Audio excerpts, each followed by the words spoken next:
എൻ്റെ പ്രിയപ്പെട്ടവരെ,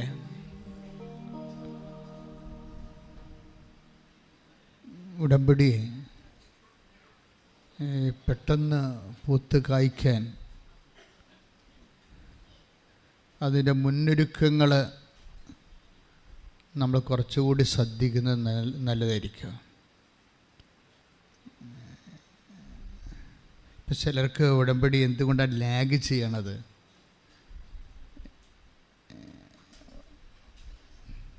ചിലർക്ക് പെട്ടെന്ന് ഉടമ്പടി എന്താ നടക്കുന്നത്? അത് നമ്മൾ ഒരു അതൊരു കേസ് ഹിസ്റ്ററിയാണ്. ഇങ്ങനെ പലരുടെയും പെട്ടെന്ന് നടക്കുന്ന ഉടമ്പടികളും താമസിച്ച് നടക്കുന്ന ഉടമ്പടി. ആർക്കൊക്കെയാണ് ഉടമ്പടി താമസിച്ച് നടക്കുന്നത്? ആർക്കൊക്കെയാണ് ഉടമ്പടി പെട്ടെന്ന് നടക്കുന്നത്? ആ സാക്ഷികൾ മാത്രം നമ്മൾ വെറൈറ്റി ആയിട്ട് മാറ്റിയിട്ടൊന്ന് സ്കാൻ ചെയ്ത് അനലൈസ് ചെയ്ത് നോക്കിയാൽ നമുക്കൊരു സത്യം മനസ്സിലാവും. ഇപ്പോൾ നമ്മളൊരു വൃക്ഷം വെച്ച് പിടിപ്പിക്കുന്നു, അല്ലെങ്കിൽ ഒരു ചെടി വെക്കുന്നു. നമ്മളെന്ത് ചെയ്യും? ചെടി അങ്ങനെ തന്നെ കൊണ്ട് വെക്കത്തില്ലല്ലോ. എന്തു ചെയ്യും? ആ മണ്ണൊക്കെ ഒന്ന് ഒരുക്കുമല്ലേ ആദ്യം. മണ്ണൊക്കെ ഒരുക്കി കളയുണ്ടെങ്കിലൊക്കെ പറിച്ച് മാറ്റി മണ്ണൊക്കെ ഒന്ന് ഇളക്കി, വേരോടാൻ വേണ്ടി മണ്ണൊക്കെ ഇളക്കി കൊടുത്ത് ഒരടിവളമൊക്കെ അവിടെ ഇട്ട്, എന്നിട്ടാണ് നമ്മൾ ചെടി വെച്ചിട്ട് നനയ്ക്കുന്നത്. അപ്പോഴത് വേരോട്ടമുള്ളത് കാരണം പെട്ടെന്നത് പൊങ്ങി വളരും. ഒത്തിരിയേറെ ചെടികളുടെ ഇടയ്ക്ക് കൊണ്ടുപോയി നമ്മൾ ഉദ്ദേശിക്കുന്ന ചെടി വെച്ചാൽ പലപ്പോഴും ഈ പ്രസരണ നഷ്ടമെന്ന് ഞാൻ ഇടയ്ക്ക് പറയാറുള്ളത് പോലെ പ്രസരണ നഷ്ടം ഉണ്ടാകും. പ്രസരണ നഷ്ടമെന്ന് പറയുന്നത് KCBക്കാർ പറയുന്ന ഒരു സൂത്രമാണ്. സൂത്രമല്ല, ഒരു സത്യം. അവർ പറയും, ഇടുക്കിയിൽ അവർ കുറേ കറണ്ട് ഉണ്ടാക്കിയാൽ അത് ആലപ്പുഴ വരുമ്പോൾ കുറേ ഈ വയറിലൊക്കെ കൂടി ചെമ്പ് വയറിലോ അലുമിനിയം വയറിലൊക്കെ സഞ്ചരിച്ച് പിന്നെ ആ വയറ് വല്ല തെങ്ങിലോ മരത്തിലൊക്കെ ഉരച്ചിട്ടുണ്ടെങ്കിൽ അവർ ടച്ച് വെട്ടും. അവർ ടച്ച് വെട്ടാൻ വരുന്നില്ലേ? ടച്ച് വെട്ടാൻ വരുന്നത് എന്തുകൊണ്ടാണ്? കറണ്ട് ഈ നമ്മുടെ വേലിപ്പത്തിൻ്റെ ഇടക്കൂടിയാണ് കറണ്ട് കമ്പി പോകണമെന്നുണ്ടെങ്കിൽ ആ വേലിപ്പത്തിൽ മഴ നനയുമ്പോൾ കറണ്ട് വലിച്ചെടുക്കും. അപ്പോൾ നല്ല നമ്മൾ 100 വാട്ട് ഉണ്ടാക്കിയാൽ, ഇടുക്കിയിൽ 100 വാട്ട് ഉണ്ടാക്കിയാൽ അത് ആലപ്പുഴ വരുമ്പോൾ 50 വാട്ടായിട്ട് കുറയും. ടച്ച് അത് പ്രസരണ നഷ്ടം വരണതാണ്. ഉടമ്പടിയിലുമൊക്കെ പ്രസരണ നഷ്ടമുണ്ട്. ശരിക്കും നമ്മൾ ഉടമ്പടി പ്രകാരം വളരെ കൃത്യമായിട്ടാണ് ഈ സംഭവങ്ങൾ ചെയ്യുന്നുണ്ടെങ്കിലും നമുക്ക് ചുറ്റുമുള്ളവരും നമ്മുടെ കൂടെയുള്ളവരും ഉടമ്പടിയുടെ സ്പിരിറ്റ് ഇല്ലാത്തവർ, ചിലപ്പോൾ കുടുംബത്തിലുള്ളവർ തന്നെയായിരിക്കാം. ഈശോ പറഞ്ഞ കുടുംബത്തിലുള്ളവർ തന്നെയായിരിക്കും അപ്പോൾ അവരുടെ ശത്രുക്കളെന്ന്. അത് ശരിയാണ്. ഉടമ്പടിയുടെ ശത്രുക്കൾ ചിലപ്പോൾ കുടുംബത്തിലുള്ളവർ തന്നെയായിരിക്കും. കർത്താവ് എപ്പോഴും അത് നോട്ട് ചെയ്തിട്ടുണ്ട്. കുടുംബത്തിലുള്ളവരെ കുറിച്ച് take the word of God. കുടുംബത്തിലുള്ളവർ തന്നെയായിരിക്കും നിങ്ങളുടെ ശത്രുക്കൾ. ശ്രുതികളുടെ ഹല്ലേലൂയ ഹല്ലേലൂയ ഹല്ലേലൂയ ഹല്ലേലൂയ ഹല്ലേലൂയ. യേശുവേ നന്ദി, യേശുവേ ആരാധന ആരാധന. ഹല്ലേലൂയ ഹല്ലേലൂയ ഹല്ലേലൂയ ഹല്ലേലൂയ. മത്തായി 10:36. മത്തായി 10:36. സ്വന്തം കുടുംബത്തിൽപ്പെട്ടവർ തന്നെയായിരിക്കും ഒരുവന്റെ ശത്രുക്കൾ. അതാണ് സംഭവം. അത് ഇപ്പോഴല്ല, പണ്ടും അങ്ങനെയാണ്. ഒരുവൻ്റെ കുടുംബത്തിൽ പെട്ടവർ തന്നെ ആയിരിക്കും നിങ്ങളുടെ ശത്രുക്കൾ. നിങ്ങൾ ദൈവവുമായിട്ട് അടുപ്പിക്കുന്നതിലും നിങ്ങൾ ദൈവവുമായിട്ട് അടുക്കുന്നതിലൊക്കെ ശത്രുത വരുന്നത് ചിലപ്പോൾ ഭാര്യയാകാം, അല്ലെങ്കിൽ ഭർത്താവാകാം. ഇപ്പം ഷാംലിൻ എന്ന് പറഞ്ഞ് ഈ നോർത്ത് പറവൂരിലുള്ള ഒരു സഹോദരൻ്റെ സാക്ഷ്യം ഈ ദിവസം കേട്ടായിരുന്നു. വലിയ സാക്ഷ്യമാണ്. അപ്പോൾ ഷാംലിന് 9 വർഷമായിട്ട് മക്കളില്ല. അപ്പോഴയാൾ വൈഫിനോട് പറയും, നമുക്ക് ഇപ്പോൾ ഇലന്തിക്കര അല്ലേ, അങ്ങനെ ഒരു സ്ഥലമില്ലേ നോർത്ത് പറവൂരിലെ, അവിടെയാണ്, നമുക്ക് ഒന്ന് ഉടമ്പടി എടുക്കാൻ പോയാലോ എന്ന് വൈഫിനോട് ചോദിക്കുക. അപ്പോൾ വൈഫ് പറയും, ഞാനവിടെ 2019 പോയതാണ്, അങ്ങനെയാണ് എനിക്ക് അമൃതയിൽ ജോലി കിട്ടിയത്, ഞാനത് പുതുക്കാൻ വേണ്ടി പറഞ്ഞപ്പോൾ നിങ്ങളെന്നോട് പറഞ്ഞ് പോകണ്ടെന്ന് പറഞ്ഞു. അതാ സാധനം. അപ്പം ഞാൻ ഉടമ്പടി പുതുക്കണ കാര്യം പറഞ്ഞപ്പോൾ നിങ്ങൾ പറഞ്ഞ് അതിൻ്റെ കാര്യമൊന്നുമില്ല, അതൊന്നും ആയിരിക്കത്തില്ല നിങ്ങൾക്ക് ജോലി കിട്ടാൻ കാരണം എന്ന് പറഞ്ഞ പുള്ളിക്കാരൻ അന്ന് മുടക്കിയായിരുന്നു.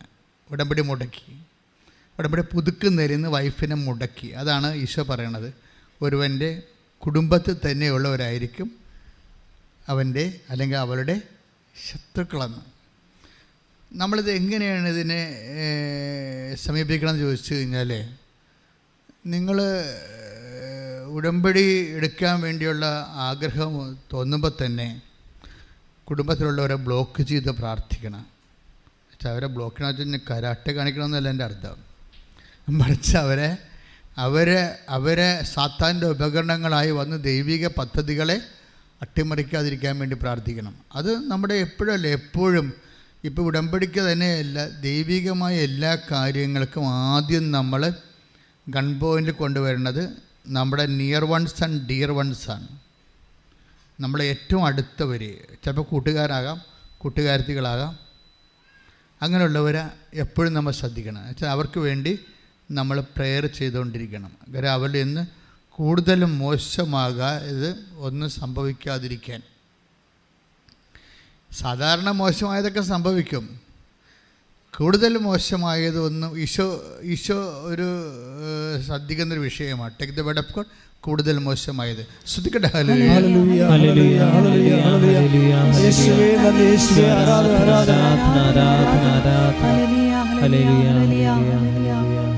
യോഹന്നാൻ 5:14 കൂടുതൽ മോശമായതൊന്നും സംഭവിക്കാതിരിക്കാൻ. പറഞ്ഞേ, കൂടുതൽ മോശമായത് ഒന്നും സംഭവിക്കാതിരിക്കാൻ മേലിൽ പാപം ചെയ്യരുത്. അപ്പൊ തിന്മയുടെ ശക്തികളുമായിട്ടൊരു കോംപ്രമൈസ് ചെയ്യരുതെന്ന പറയണത്. തിന്മയുടെ ശക്തികളുമായിട്ട് നിങ്ങൾക്ക് കൂടുതൽ തട്ടുകേടുണ്ടാകാതിരിക്കാൻ വേണ്ടി ഇങ്ങനെയുള്ള വ്യക്തികളുമായിട്ട് കൂടുതൽ അടുപ്പം കാണിച്ച് അവരോട് ചോദിച്ച് അവരുടെ ആഗ്രഹങ്ങൾ മനസ്സിലാക്കി അവരുടെ ഒപ്പം ഒഴുകരുത്. ചിലപ്പോൾ വിട്ടു പോരേണ്ടി വരും. അത് 2 കൊരിന്ത്യൻസിലെ 2 കൊരിന്ത്യർ 6:17 എടുത്ത് ശ്രുതികട. ഹല്ലേലൂയ ഹല്ലേലൂയ ഹല്ലേലൂയ ഹല്ലേലൂയ ഹല്ലേലൂയ യേശുവേ നന്ദി, യേശുവേ ആരാധന. ഹല്ലേലൂയ ഹല്ലേലൂയ. 2 കൊരിന്ത്യർ 6:17 ആകയാൽ നിങ്ങൾ അവരെ വിട്ട് ഇറങ്ങി വരികയും അവരിൽ നിന്ന് വേർപിരിയുകയും ചെയ്യുവിൻ എന്ന് കർത്താവ് അരുളി ചെയ്യുന്നു. അശുദ്ധമായതൊന്നും നിങ്ങൾ തൊടുകയും അരുത്. അപ്പോൾ ഒരു വേർപാട് നമ്മളെപ്പോഴും ശ്രദ്ധിക്കണം. ഉടമ്പടി ഒരു വലിയ വിഷയമാണ്. നമ്മൾ ദൈവമായിട്ട് ഈ ജീവിതത്തിൽ ഒരു കാലത്തും ഇല്ലാത്ത പോലെയുള്ള വലിയ ബന്ധത്തിലേക്ക് വരികയാണ്. അപ്പോഴേ കളകളെയൊക്കെ നമ്മൾ പറിച്ചു മാറ്റണം. അതാണ് പൗലോസ് അപ്പോസ്തലൻ പറയണത്. നിങ്ങൾ അവരെ 2 കൊരിന്ത്യർ 6:17 ഒന്നൊരു വായിച്ചേ. ആകയാൽ നിങ്ങൾ അവരെ വിട്ട് ഇറങ്ങി വരികയും അവരിൽ നിന്ന് വേർപിരിയുകയും ചെയ്യുവിൻ എന്ന് കർത്താവ് അരുളി ചെയ്യുന്നു. അപ്പം ചില കൂട്ടുകെട്ടുകളിൽ നിന്നും ഒക്കെ നമ്മൾ ഒരു വേർപാട് കീപ്പ് ചെയ്ത് വേർപാട് ജീവിതം എന്ന് പറയും. ഉടമ്പടിക്കാലത്ത് ഒരു വേർപാട് കാണിക്കണം. കാര്യം അല്ലെന്നുണ്ടെങ്കിൽ അവരുടെ വൈറസ് നമ്മളിലേക്ക് കയറും. ഇത് നമ്മളെ ഡൗൺ ആക്കി കളയും. ഇപ്പോൾ കണ്ട ഇപ്പോൾ എന്താ ഷാംലിൻ്റെ വീട്ടിലെന്താ സംഭവിച്ചത്? അവർക്ക് ജോലി ഇല്ലാതിരുന്ന് അവർ രഹസ്യമായിട്ട് ഭർത്താവിനെ അറിയാതെ ഇവിടെ ഒന്ന് ഉടമ്പടി എടുത്തു. പക്ഷേ അവർക്ക് ജോലി ഉടനെ കിട്ടി. ഇന്നും ആ ജോലി പോയിട്ടില്ല. പക്ഷേ ഉടമ്പടി പുതുക്കാൻ ഹസ്ബൻഡിനോട് ചോദിക്കാൻ പറയും, അതിൻ്റെ ആവശ്യമൊന്നുമില്ലെന്ന് പറയും. അപ്പോൾ ഹസ്ബൻഡിന് വേണ്ടി നമ്മൾ നിരന്തരം പ്രാർത്ഥനയുടെ സബ്ജക്റ്റാക്കി മാറ്റണം. ചിലപ്പോൾ കുറച്ച് സമയം എടുക്കുന്നേ ഉള്ളൂ. പക്ഷേ ഒരിക്കൽ പ്രാർത്ഥനയുടെ സബ്ജക്റ്റ് ആക്കിയാൽ എപ്പോഴായാലും ഈ വിക്കറ്റ് വീഴുമെന്നുള്ള കാര്യത്തിൽ യാതൊരു ഡൗട്ടും ഇല്ലാത്ത കാര്യമാണ്. കാര്യം ഇപ്പം തന്നെ ആദ്യത്തെ ഉടമ്പടി എടുക്കുന്നത് ആരുമായിട്ടാണ്? ദൈവം എബ്രാഹുമായിട്ടാണ് ഉടമ്പടി എടുക്കുന്നത്, അല്ലേ? ആദ്യത്തെ ഉടമ്പടി ദൈവം ഇപ്പം നമ്മൾ നോഹയുടെ ഉടമ്പടി കഴിഞ്ഞാൽ ഇപ്പം 4ാമത്തെ ഉടമ്പടി, അത് ഏദനിക് ഉടമ്പടി, ആഡമിക് ഉടമ്പടി, നൗഹായിൻ ഉടമ്പടി, അത് കഴിഞ്ഞിട്ട് പിന്നീട് വരുന്നതാണ് എബ്രാഹിമിക് ഉടമ്പടി വരുന്നത്. 4ാമത്തെ ഉടമ്പടിയാണ് ദൈവം എടുക്കുന്നത് എബ്രാഹുമായിട്ട്. ഈ എബ്രാഹുമായിട്ട് ഉടമ്പടിയുടെ സമയം വരുമ്പോൾ ആ ഉടമ്പടിയിൽ ഇതുപോലൊരു പ്രശ്നമുണ്ട്. എന്താണ് പ്രശ്നം? ആ ഉടമ്പടി ചെയ്തുകൊണ്ടിരിക്കുന്ന സമയത്ത്, എബ്രാഹുമായിട്ട് ദൈവം ഉടമ്പടി ചെയ്തുകൊണ്ടിരിക്കുന്ന സമയത്ത് വൈഫ് ചിരിക്കും. അതാണ് കുഴപ്പം. അത് നിസ്സാര കാര്യമല്ല. എബ്രാഹത്തിനെ പാതാളക്കുഴിയിൽ എത്തിച്ചതിൻ്റെ പിന്നിൽ സാറായുടെ വലിയ ശക്തമായ ചിരിയുണ്ട്. അപ്പോൾ ദൈവം അത് ശ്രദ്ധിച്ചു. ഇവരെ ശ്രദ്ധിച്ചു കഴിഞ്ഞപ്പോൾ നീ ചിരിച്ചു. അല്ല, ഞാൻ ചിരിച്ചില്ല എന്നൊക്കെ പറഞ്ഞെങ്കിലും ദൈവം പറഞ്ഞു, ഇല്ല, നീ ചിരിച്ചു. പിന്നീട് ആ ഉടമ്പടിയെ മുഴുവനും നശിപ്പിച്ച് കളയണതും ഉടമ്പടിയുടെ സമയം ലാഗ് ചെയ്യിക്കുന്നത് സാറായാണ്, അല്ലേ? എബ്രാഹത്തിന് കൊടുത്ത ഉടമ്പടി ചെയ്തുകൊണ്ടിരിക്കുന്ന സമയത്ത് take the word of God. ശ്രുതികട ഹല്ലേലൂയ ഹല്ലേലൂയ ഹല്ലേലൂയ ഹല്ലേലൂയ ഹല്ലേലൂയ. യേശുവേ നന്ദി, യേശുവേ സ്തുതി, ഹല്ലേലൂയ. യേശുവേ ആരാധന ആരാധന. ഉൽപ്പത്തി 18:11 മുതലുള്ള തിരുവചനങ്ങൾ. അബ്രാമും സാറായും വൃദ്ധരായിരുന്നു. അവർക്ക് ഗർഭധാരണ പ്രായം കഴിഞ്ഞിരുന്നു. അതിനാൽ സാറ ഉള്ളിൽ ചിരിച്ചുകൊണ്ട് പറഞ്ഞു, എനിക്ക് പ്രായമേറെയായി, ഭർത്താവും വൃദ്ധനായി, എനിക്കിനി സന്താന സൗഭാഗ്യം ഉണ്ടാകുമോ? കർത്താവ് അബ്രാഹത്തോട് ചോദിച്ചു, വൃദ്ധയായ തനിക്കിനി കുഞ്ഞുണ്ടാകുമോ എന്ന് ചോദിച്ച് സാറ ചിരിച്ചതെന്തുകൊണ്ട്? കർത്താവിന് കഴിയാത്തത് എന്തെങ്കിലുമുണ്ടോ? നിശ്ചിത സമയത്ത് വസന്തത്തിൽ ഞാൻ നിൻ്റെ അടുത്ത് തിരിച്ചു വരും, അപ്പോൾ സാറായ്ക്ക് ഒരു മകനുണ്ടായിരിക്കും. അതൊരു വാഗ്ദാനമാണ്. ഉടമ്പടി 3 തരത്തിലാണ് നമുക്ക് കിട്ടുന്നത്. ഒന്ന് വാഗ്ദാനമായിട്ട് കിട്ടും, പിന്നെ ചട്ടമായിട്ട് കിട്ടും, പിന്നെ നിയമമായിട്ട് കിട്ടും. ഇപ്പം നിങ്ങൾ കർത്താവിൻ്റെ വചനത്തിലുള്ള ഒരു വചനം നീ അത് പാലിക്കണം എന്ന് വിചാരിച്ചോ. കർത്താവിൻ്റെ ഒരു നിയമം നീ പാലിക്കുകയാണ്. അവിടെ നീ ഓട്ടോമാറ്റിക്കായിട്ട് കൃപാസനത്തിൽ വന്നില്ലെങ്കിലും നീ ഉടമ്പടിയിലായി. ഉടമ്പടിക്ക് 3 ഫോംസ് ഉണ്ട്. ഒന്ന് നിയമം, റൂൾസ്, പിന്നെ ചട്ടം, റെഗുലേഷൻസ്. ഇതുപോലെ തന്നെയാണ് നിയമവും ചട്ടവും പിന്നെ പ്രോമിസ്. കർത്താവിൻ്റെ വാഗ്ദാനങ്ങൾ വിശ്വസിച്ച് കഴിയുമ്പോൾ നമ്മൾ ഉടമ്പടിയിലായി. കർത്താവിൻ്റെ വാഗ്ദാനത്തിൽ നമ്മൾ വിശ്വസിച്ച് കഴിഞ്ഞാൽ ഉടനെ നമ്മൾ ഉടമ്പടിയിലായി. കർത്താവിൻ്റെ നിയമം നമ്മൾ അനുഷ്ഠിച്ചു കഴിഞ്ഞാൽ നമ്മൾ ഉടമ്പടിയിലായി. കർത്താവിൻ്റെ ചട്ടങ്ങൾ, ഈ നിയമങ്ങളും ചട്ടങ്ങളൊക്കെ ആയിട്ട് വ്യത്യാസമുണ്ടേ. അപ്പോൾ നമുക്കൊരു take the word of God. ശ്രദ്ധിക്കട്ടെ മക്കളെ. ഹല്ലേലൂയ ഹല്ലേലൂയ ഹല്ലേലൂയ ഹല്ലേലൂയ.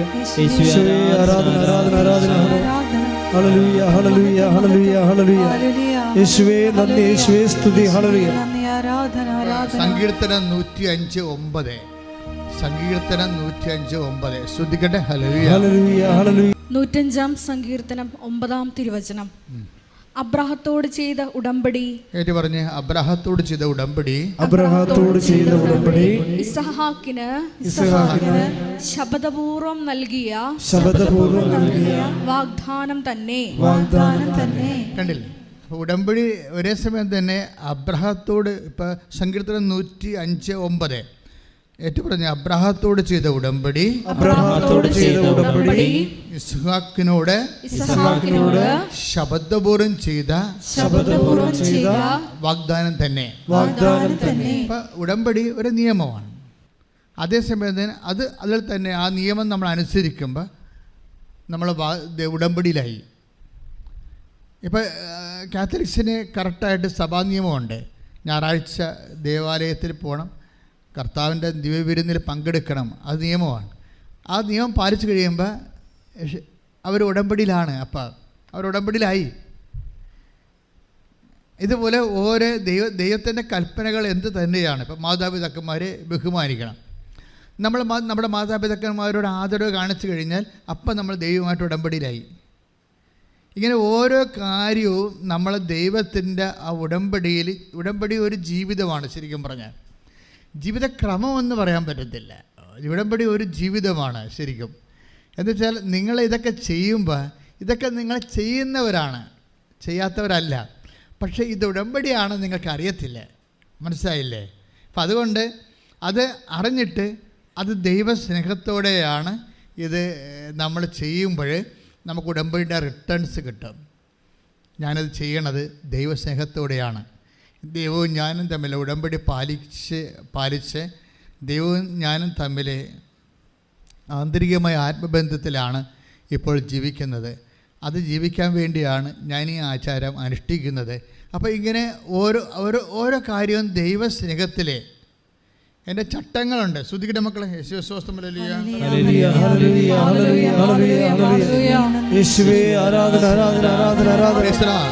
സങ്കീർത്തനം 105:10 എടുത്ത് അവിടുന്ന് അത് യാക്കോബിന് ഒരു ചട്ടമായും ഇസ്രായേലിന് ശാശ്വതമായ ഒരു ഉടമ്പടിയായും സ്ഥിരീകരിച്ചു. അപ്പോൾ ഇതെല്ലാം ഒന്ന് തന്നെയാണ്. ചട്ടം എന്ന് പറയുന്നത് എന്താ? റെഗുലേഷൻസ്. നിയമം എന്ന് പറയുന്നത് എന്താ? റൂൾസും റെഗുലേഷൻസും. ഇപ്പോൾ റൂൾസ് ഉണ്ടായിക്കഴിഞ്ഞാൽ മാത്രം പോരാ, അത് റെഗുലേറ്റ് ചെയ്യുന്ന രീതികളുണ്ട്. അത് റെഗുലേറ്റ് വെച്ചാൽ അതിൻ്റെ ചട്ടം, അത് നടപടിക്രമം, അത് നടപ്പിൽ വരുത്തുന്ന നടപടിക്രമം. ആ നടപടിക്രമം ചട്ടം പോലെ തന്നെ പ്രധാനപ്പെട്ടത്, നിയമം പോലെ തന്നെ പ്രധാനപ്പെട്ടതാണ്. ഇപ്പം നമ്മൾ ദൈവമായിട്ട് ഉടമ്പടി ചെയ്യുമ്പോൾ ഞങ്ങൾക്ക് ചട്ടം തന്നിട്ടുണ്ട്. എന്താണ്? 5:30 എഴുന്നേൽക്കണം. അപ്പോൾ നിങ്ങൾ 7 മണിക്ക് എഴുന്നേൽക്കാൻ ചട്ടം ലംഘനമായി, അപ്പോൾ ഉടമ്പടി നിന്ന് ഔട്ടായി. അപ്പോൾ അത് മനസ്സിലായല്ലേ? 5:30 എഴുന്നേൽക്കണം, നിലത്തിരി കത്തിക്കണം, അതെല്ലാം ചട്ടമാണത്. നിലയ്ക്ക് പകരം പച്ച കത്തിച്ചാൽ ചട്ടവിരുദ്ധമായി. കാര്യം ഉടമ്പടി എപ്പോഴും വർക്ക് ചെയ്യണത് ഒരു നിയമമാണ്, ദൈവമായിട്ട് നമ്മൾ അടുപ്പിക്കുന്നതാണ്. ആ നിയമം നടപ്പിൽ വരുത്തുന്നത് ചട്ടപ്രകാരമാണ്. ചട്ടം തെറ്റിക്കാതിരിക്കാൻ പ്രത്യേകം ശ്രദ്ധിക്കണം. കാര്യം എല്ലാത്തിനും ദൈവമായിട്ടുള്ള കാര്യങ്ങൾക്ക് അതിൻ്റെ ഒരു സൂക്ഷ്മതയും അതേസമയം തന്നെ ഒരു ആത്മബന്ധത്തിൻ്റെ ഒരു അംശവുമുണ്ട്. പ്രാർത്ഥിക്കുക. കർത്താവ് ദൈവമേ, അങ്ങയോട് ചെയ്ത ഉടമ്പടി ചട്ടപ്രകാരം ദൈവസ്നേഹത്തോടെ അനുവർത്തിക്കാൻ എനിക്ക് പ്രത്യേക അഭിഷേകം നൽകണമേ. എനിക്ക് പ്രത്യേക അഭിഷേകം നൽകണമേ.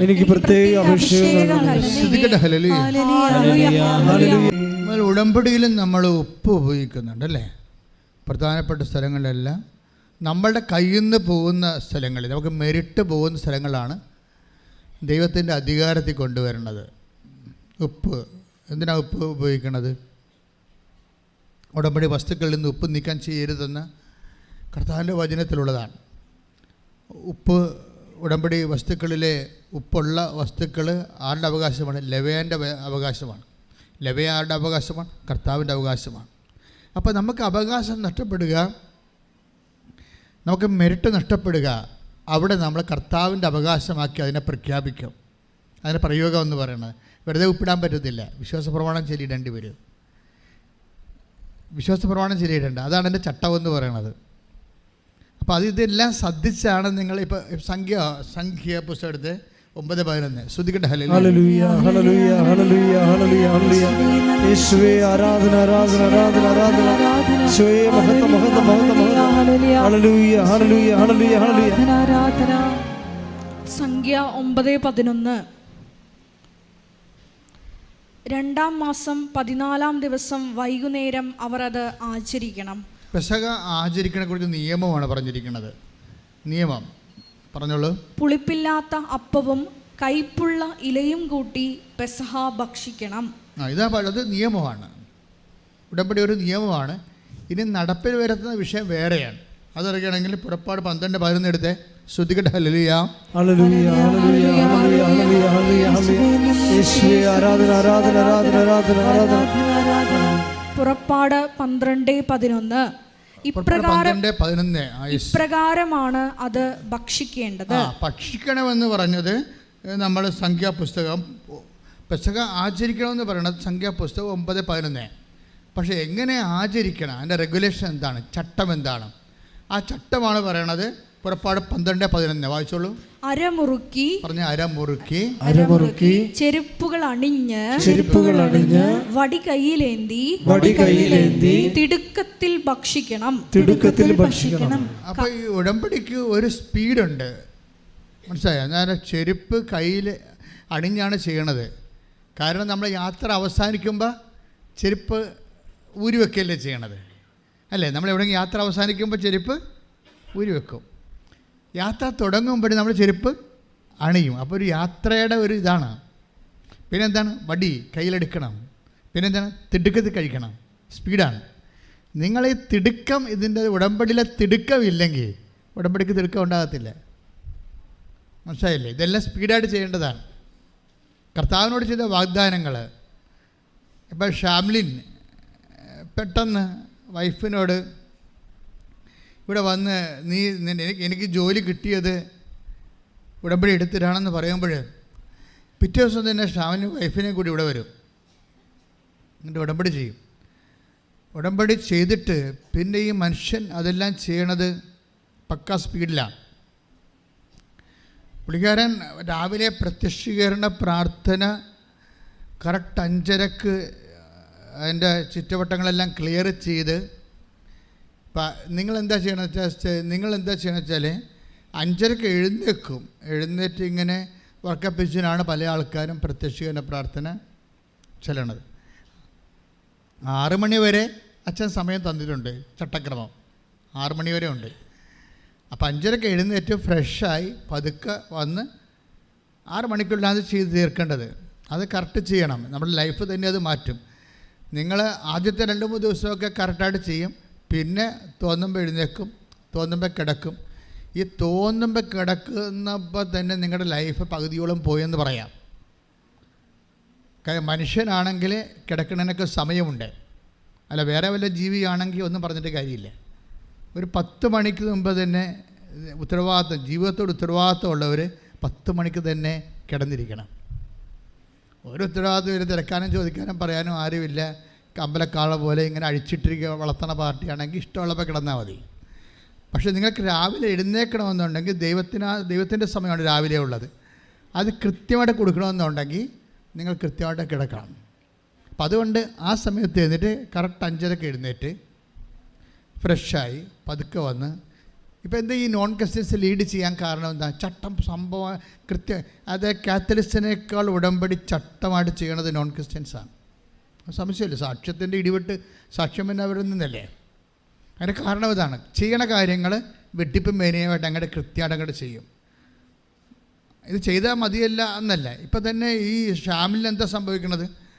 അവനത് വൈഫ് ഇവിടെ വന്ന് മാതാവിനോട് സോറി പറയും. ആദ്യം എൻ്റെ വൈഫിനെ ഞാൻ പുതുക്കാൻ വിടാഞ്ഞ് സോറി പറയും. എനിക്കറിയത്തില്ല അമ്മ ഇങ്ങനെയൊക്കെയാണ് കാര്യങ്ങളെന്ന് അറിയത്തില്ല. അതുകൊണ്ട് എനിക്ക് ജോലി തന്നതാണ് ഞങ്ങളുടെ കുടുംബത്തിന്. അമ്മ തന്ന ജോലി കൊണ്ടാണ് ഭക്ഷണം കഴിച്ചു പോണത്. പക്ഷെ നന്ദി പറയാൻ പോലും എനിക്ക് വരാത്തില്ല. ഞാൻ അവളെ വിട്ടില്ല. അതുകൊണ്ട് ഞാൻ ആദ്യമേ സോറി പറയണമെന്ന് പറയും.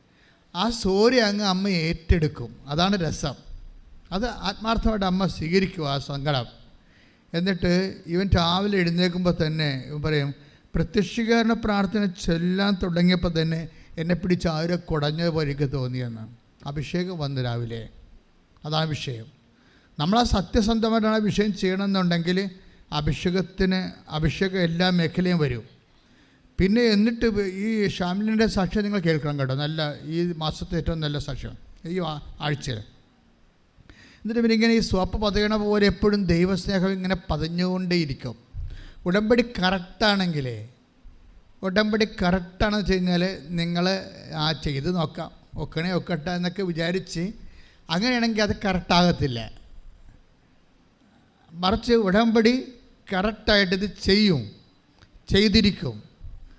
ദൈവത്തിന് വേണ്ടി ജീവിക്കും, ദൈവത്തിനെ മഹത്വപ്പെടുത്തും, ദൈവത്തിന് വേണ്ടി ഞാൻ സാക്ഷിയാകും എന്നൊക്കെ പറഞ്ഞ് ആത്മാർത്ഥമായിട്ട് എന്നോട് തന്നെ ഞാനൊരു ഉടമ്പടി ചെയ്യും, ഒരു സ്വകാര്യ ഉടമ്പടി. അങ്ങനെ ചെയ്ത് ആണ് ഇവൻ രാവിലെ പ്രത്യക്ഷ പ്രാർത്ഥന ഇറക്കുമ്പോൾ തന്നെ ശരീരം ആസനം കൊടയണ പോലെ ഒരു വല്ലാത്ത ഒരു അനുഭൂതിയിലേക്ക് വരും. അഭിഷേകമാണത്. അതിവർക്ക് ഇപ്പം മാത്രമല്ല, പിന്നെ ഇവർക്ക് അഭിഷേകം ഇങ്ങനെ എപ്പോഴും ഇങ്ങനെ കിട്ടിക്കൊണ്ടിരിക്കും. കാര്യം നമ്മൾ ദൈവാനുഭവത്തെ ക്രിസ്ത്യാനിറ്റിയിൽ അഭിഷേകം എന്താ പറയണത്. അപ്പം നമ്മൾ തലയിൽ കൊണ്ടുവന്ന് രാജാക്കന്മാർക്കും പട്ടമഹർഷിമാർക്കും തൈലം തേക്കണ അഭിഷേകമല്ല. ഇത് പരിശുദ്ധാത്മാ നിറവിന് അഭിഷേകം എന്നാണ് പറയുന്നത്. അത് നമുക്ക് ഫീൽ ചെയ്യും, കൃത്യമായിട്ട് നമുക്ക് ഫീൽ ചെയ്യും. അപ്പോൾ ഈ ഫീൽ ചെയ്യുന്ന സമയത്ത് ഈ ദൈവസ്നേഹം ഇങ്ങനെ നുരഞ്ഞ് പതഞ്ഞ് കയറുമ്പോൾ എന്ത് ചെയ്യുന്ന വെച്ചാൽ ദൈവത്തിന് വേണ്ടി ജീവിക്കണം.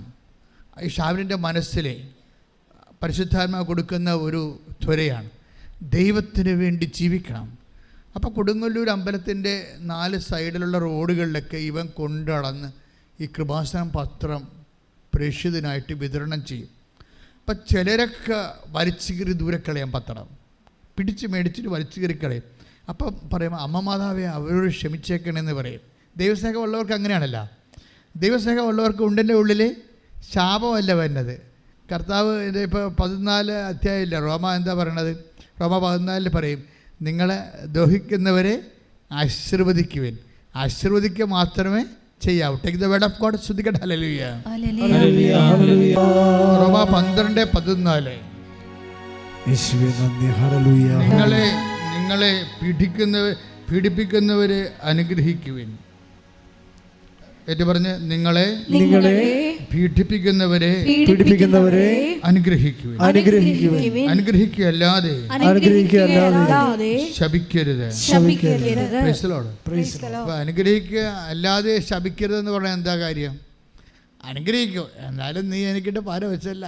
ഞങ്ങളുടെ ഏത് പട്ടിക്ക് ഒരു ദിവസം ഉണ്ടാവും, ഞങ്ങളുടെ പുളിച്ചയും പൂക്കും മനസ്സിൽ വിചാരിക്കല്ലേ. മനുഷ്യന്മാരുടെ സ്വഭാവം അതാണല്ലോ. നമുക്കിട്ട് പണി തന്നവരും പാര വെച്ചവരുമൊക്കെ നമ്മളിപ്പോൾ ഉടമ്പടിയൊക്കെ എടുത്തുകൊണ്ടിങ്ങനെ വായു വെള്ളവും കൊണ്ട് അടക്കണം. നമ്മളായിട്ടൊരു പ്രശ്നം ഉണ്ടാക്കേണ്ടതൊക്കെ പറഞ്ഞാൽ അടക്കണം. പക്ഷേ എന്നാലും മനസ്സിൽ ഓർക്കും, എന്താണ്, നീ എനിക്കിട്ട് പണിതല്ലേ, എപ്പോഴെങ്കിലും ഒരു ദിവസം ഉണ്ടാവും, ഏത് പട്ടിക്കും ഒരു ദിവസം ഉണ്ടല്ലോ എന്ന് മനസ്സിൽ വിചാരിക്കും. ആ ബൈബിൾ അതവിടെ അവിടെ വെച്ച് കട്ട് ചെയ്തിട്ടുണ്ടല്ലേ, അനുഗ്രഹിക്കുക അല്ലാതെ പറയാൻ മനസ്സിലൊന്നും വിചാരിക്കരുത്. അതാ വിഷയം. പ്രാർത്ഥിക്കുക, കർത്താവ് ദൈവമേ, ഉടമ്പടിക്കാലത്ത് വിശുദ്ധിയോടെ ജീവിക്കാൻ, ദൈവസ്നേഹത്തോട് ജീവിക്കാൻ, ക്ഷമിച്ചോണ്ട് ജീവിക്കാൻ, ശത്രുക്കളെ ആശീർവദിക്കാൻ എന്നെ അഭിഷേകം ചെയ്യണം. അപ്പൊ കയ്യിലിരുന്ന പത്രം മേടിച്ച് ആൾക്കാർ വൈരാഗികളെ കീറിക്കളയുകയാണ്. കീറിക്കളയുമ്പോഴും ഈ ഷാമിൽ എന്താ പ്രാർത്ഥിക്കണത്? കർത്താവേ അവരോട് ക്ഷമിക്കണമേ.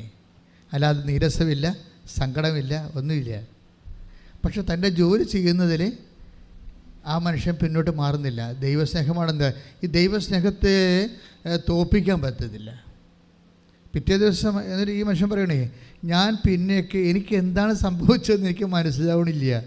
ഞാൻ പുറത്തിറങ്ങുമ്പോഴൊക്കെ കാണുന്നവരെല്ലാം പാവത്തങ്ങളാണെങ്കിൽ ചോദിക്കും, എനിക്കുള്ള കാശെല്ലാം അവർക്ക് കൊടുക്കും. ഉടമ്പടി അഭിഷേകമായിട്ട് അത് പ്രയോഗത്തിൽ വന്നിട്ട് ദൈവം ഇങ്ങനെ കൂടെ സഞ്ചരിക്കുമ്പോൾ ദൈവം ഈ സ്നേഹത്തിൻ്റെ ഒരു പ്രവാചകനായിട്ട് ഈ മനുഷ്യൻ മാറുകയാണ്. അങ്ങനെ മാറി കർത്താവിൻ്റെ ജോലി അത് എല്ലാവർക്കും, അതായത് ഭക്ഷണം മേടിച്ച് കൊടുക്കും, പൈസ കൊടുക്കേണ്ടവർ പൈസ കൊടുക്കും, ആശുപത്രിയിൽ പോയി രോഗികളെ കാണും. ഇതെല്ലാം ത്രില്ലടിച്ച് ചെയ്യുകയാണ്. ഈ വടി കയ്യിൽ പിടിച്ച് ചെരുപ്പ് ധരിച്ച് സ്പീഡിൽ ചെയ്യുകയാണ്. ഉടമ്പടിയുടെ സ്പീഡുണ്ട്. അല്ല വല്ല കാലത്തും കൂടി ഒപ്പിച്ച് ചെയ്താൽ മതിയല്ല. ഇന്ന് ജൂലൈ മാസമല്ലേ, ഇത് അവസാനം വരെ, ഈ മാസം അവസാനം വരെ ഉണ്ടല്ല എന്നൊക്കെ വിചാരിച്ച് ചെയ്യണേ കുഴപ്പമൊന്നുമില്ല. പക്ഷേ ഫലവും അതുപോലെ തന്നെയായിരിക്കും. ഇതിൻ്റെ സ്പീഡെന്ന് പറയുന്നത് ദൈവസ്നേഹത്തിൻ്റെ സ്പീഡാണ്. ദൈവസ്നേഹമുള്ള ആൾക്കാരെ സംബന്ധിച്ചിടത്തോളം അവൻ ഇങ്ങനെ ഫയറായി പോവും. തീക്ക് വല്ല ബുദ്ധിയും ബോധവും ഉണ്ട്, കത്തി അങ്ങോട്ട് കയറും. അതായത് ദൈവസ്നേഹത്തിനാൽ ഒന്ന് പ്രാർത്ഥിച്ചേ, കർത്താവ് ദൈവമേ, ഉടമ്പടിയിലെ സ്നേഹപ്രവൃത്തികളെ സ്പീഡായി ചെയ്യാൻ, അതിവേഗം ചെയ്യാൻ, സന്തോഷത്തോടെ ചെയ്യാൻ ദൈവസ്നേഹത്താൽ എന്നെ ഇപ്പോൾ അഭിഷേകം ചെയ്യണമേ. എന്നെ അഭിഷേകം ചെയ്യണമേ. ശ്രദ്ധിക്കട്ടെ. യേശുവേ നന്ദി. ഹല്ലേലൂയ, ഹല്ലേലൂയ, ഹല്ലേലൂയ. യേശുവേ ആരാധന, ആരാധന, ആരാധന, ആരാധന.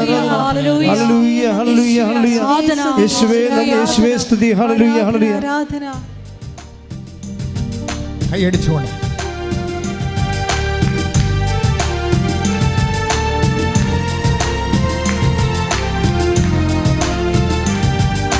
ഓ പാവനാത്മാവേ പറന്നിറങ്ങേണമേ, നിൻ വിശുദ്ധി എൻ്റെ ഹൃദയത്തിൽ ഇന്നു നീ നിറയ്ക്കണേ. ഓ പാവനാത്മാവേ പറന്നിറങ്ങേണമേ, നിൻ വിശുദ്ധി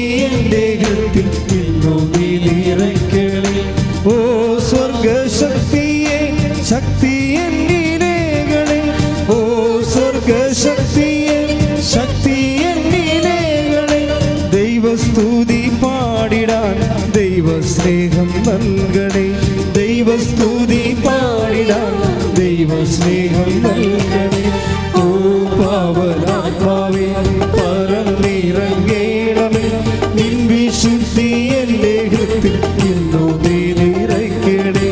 ഓ പാവനാത്മാവേ പറന്നിറങ്ങേണമേ, നിൻ വിശുദ്ധി എൻ്റെ ഹൃത്തിൽ ഇന്നു നീ നിറയ്ക്കണേ.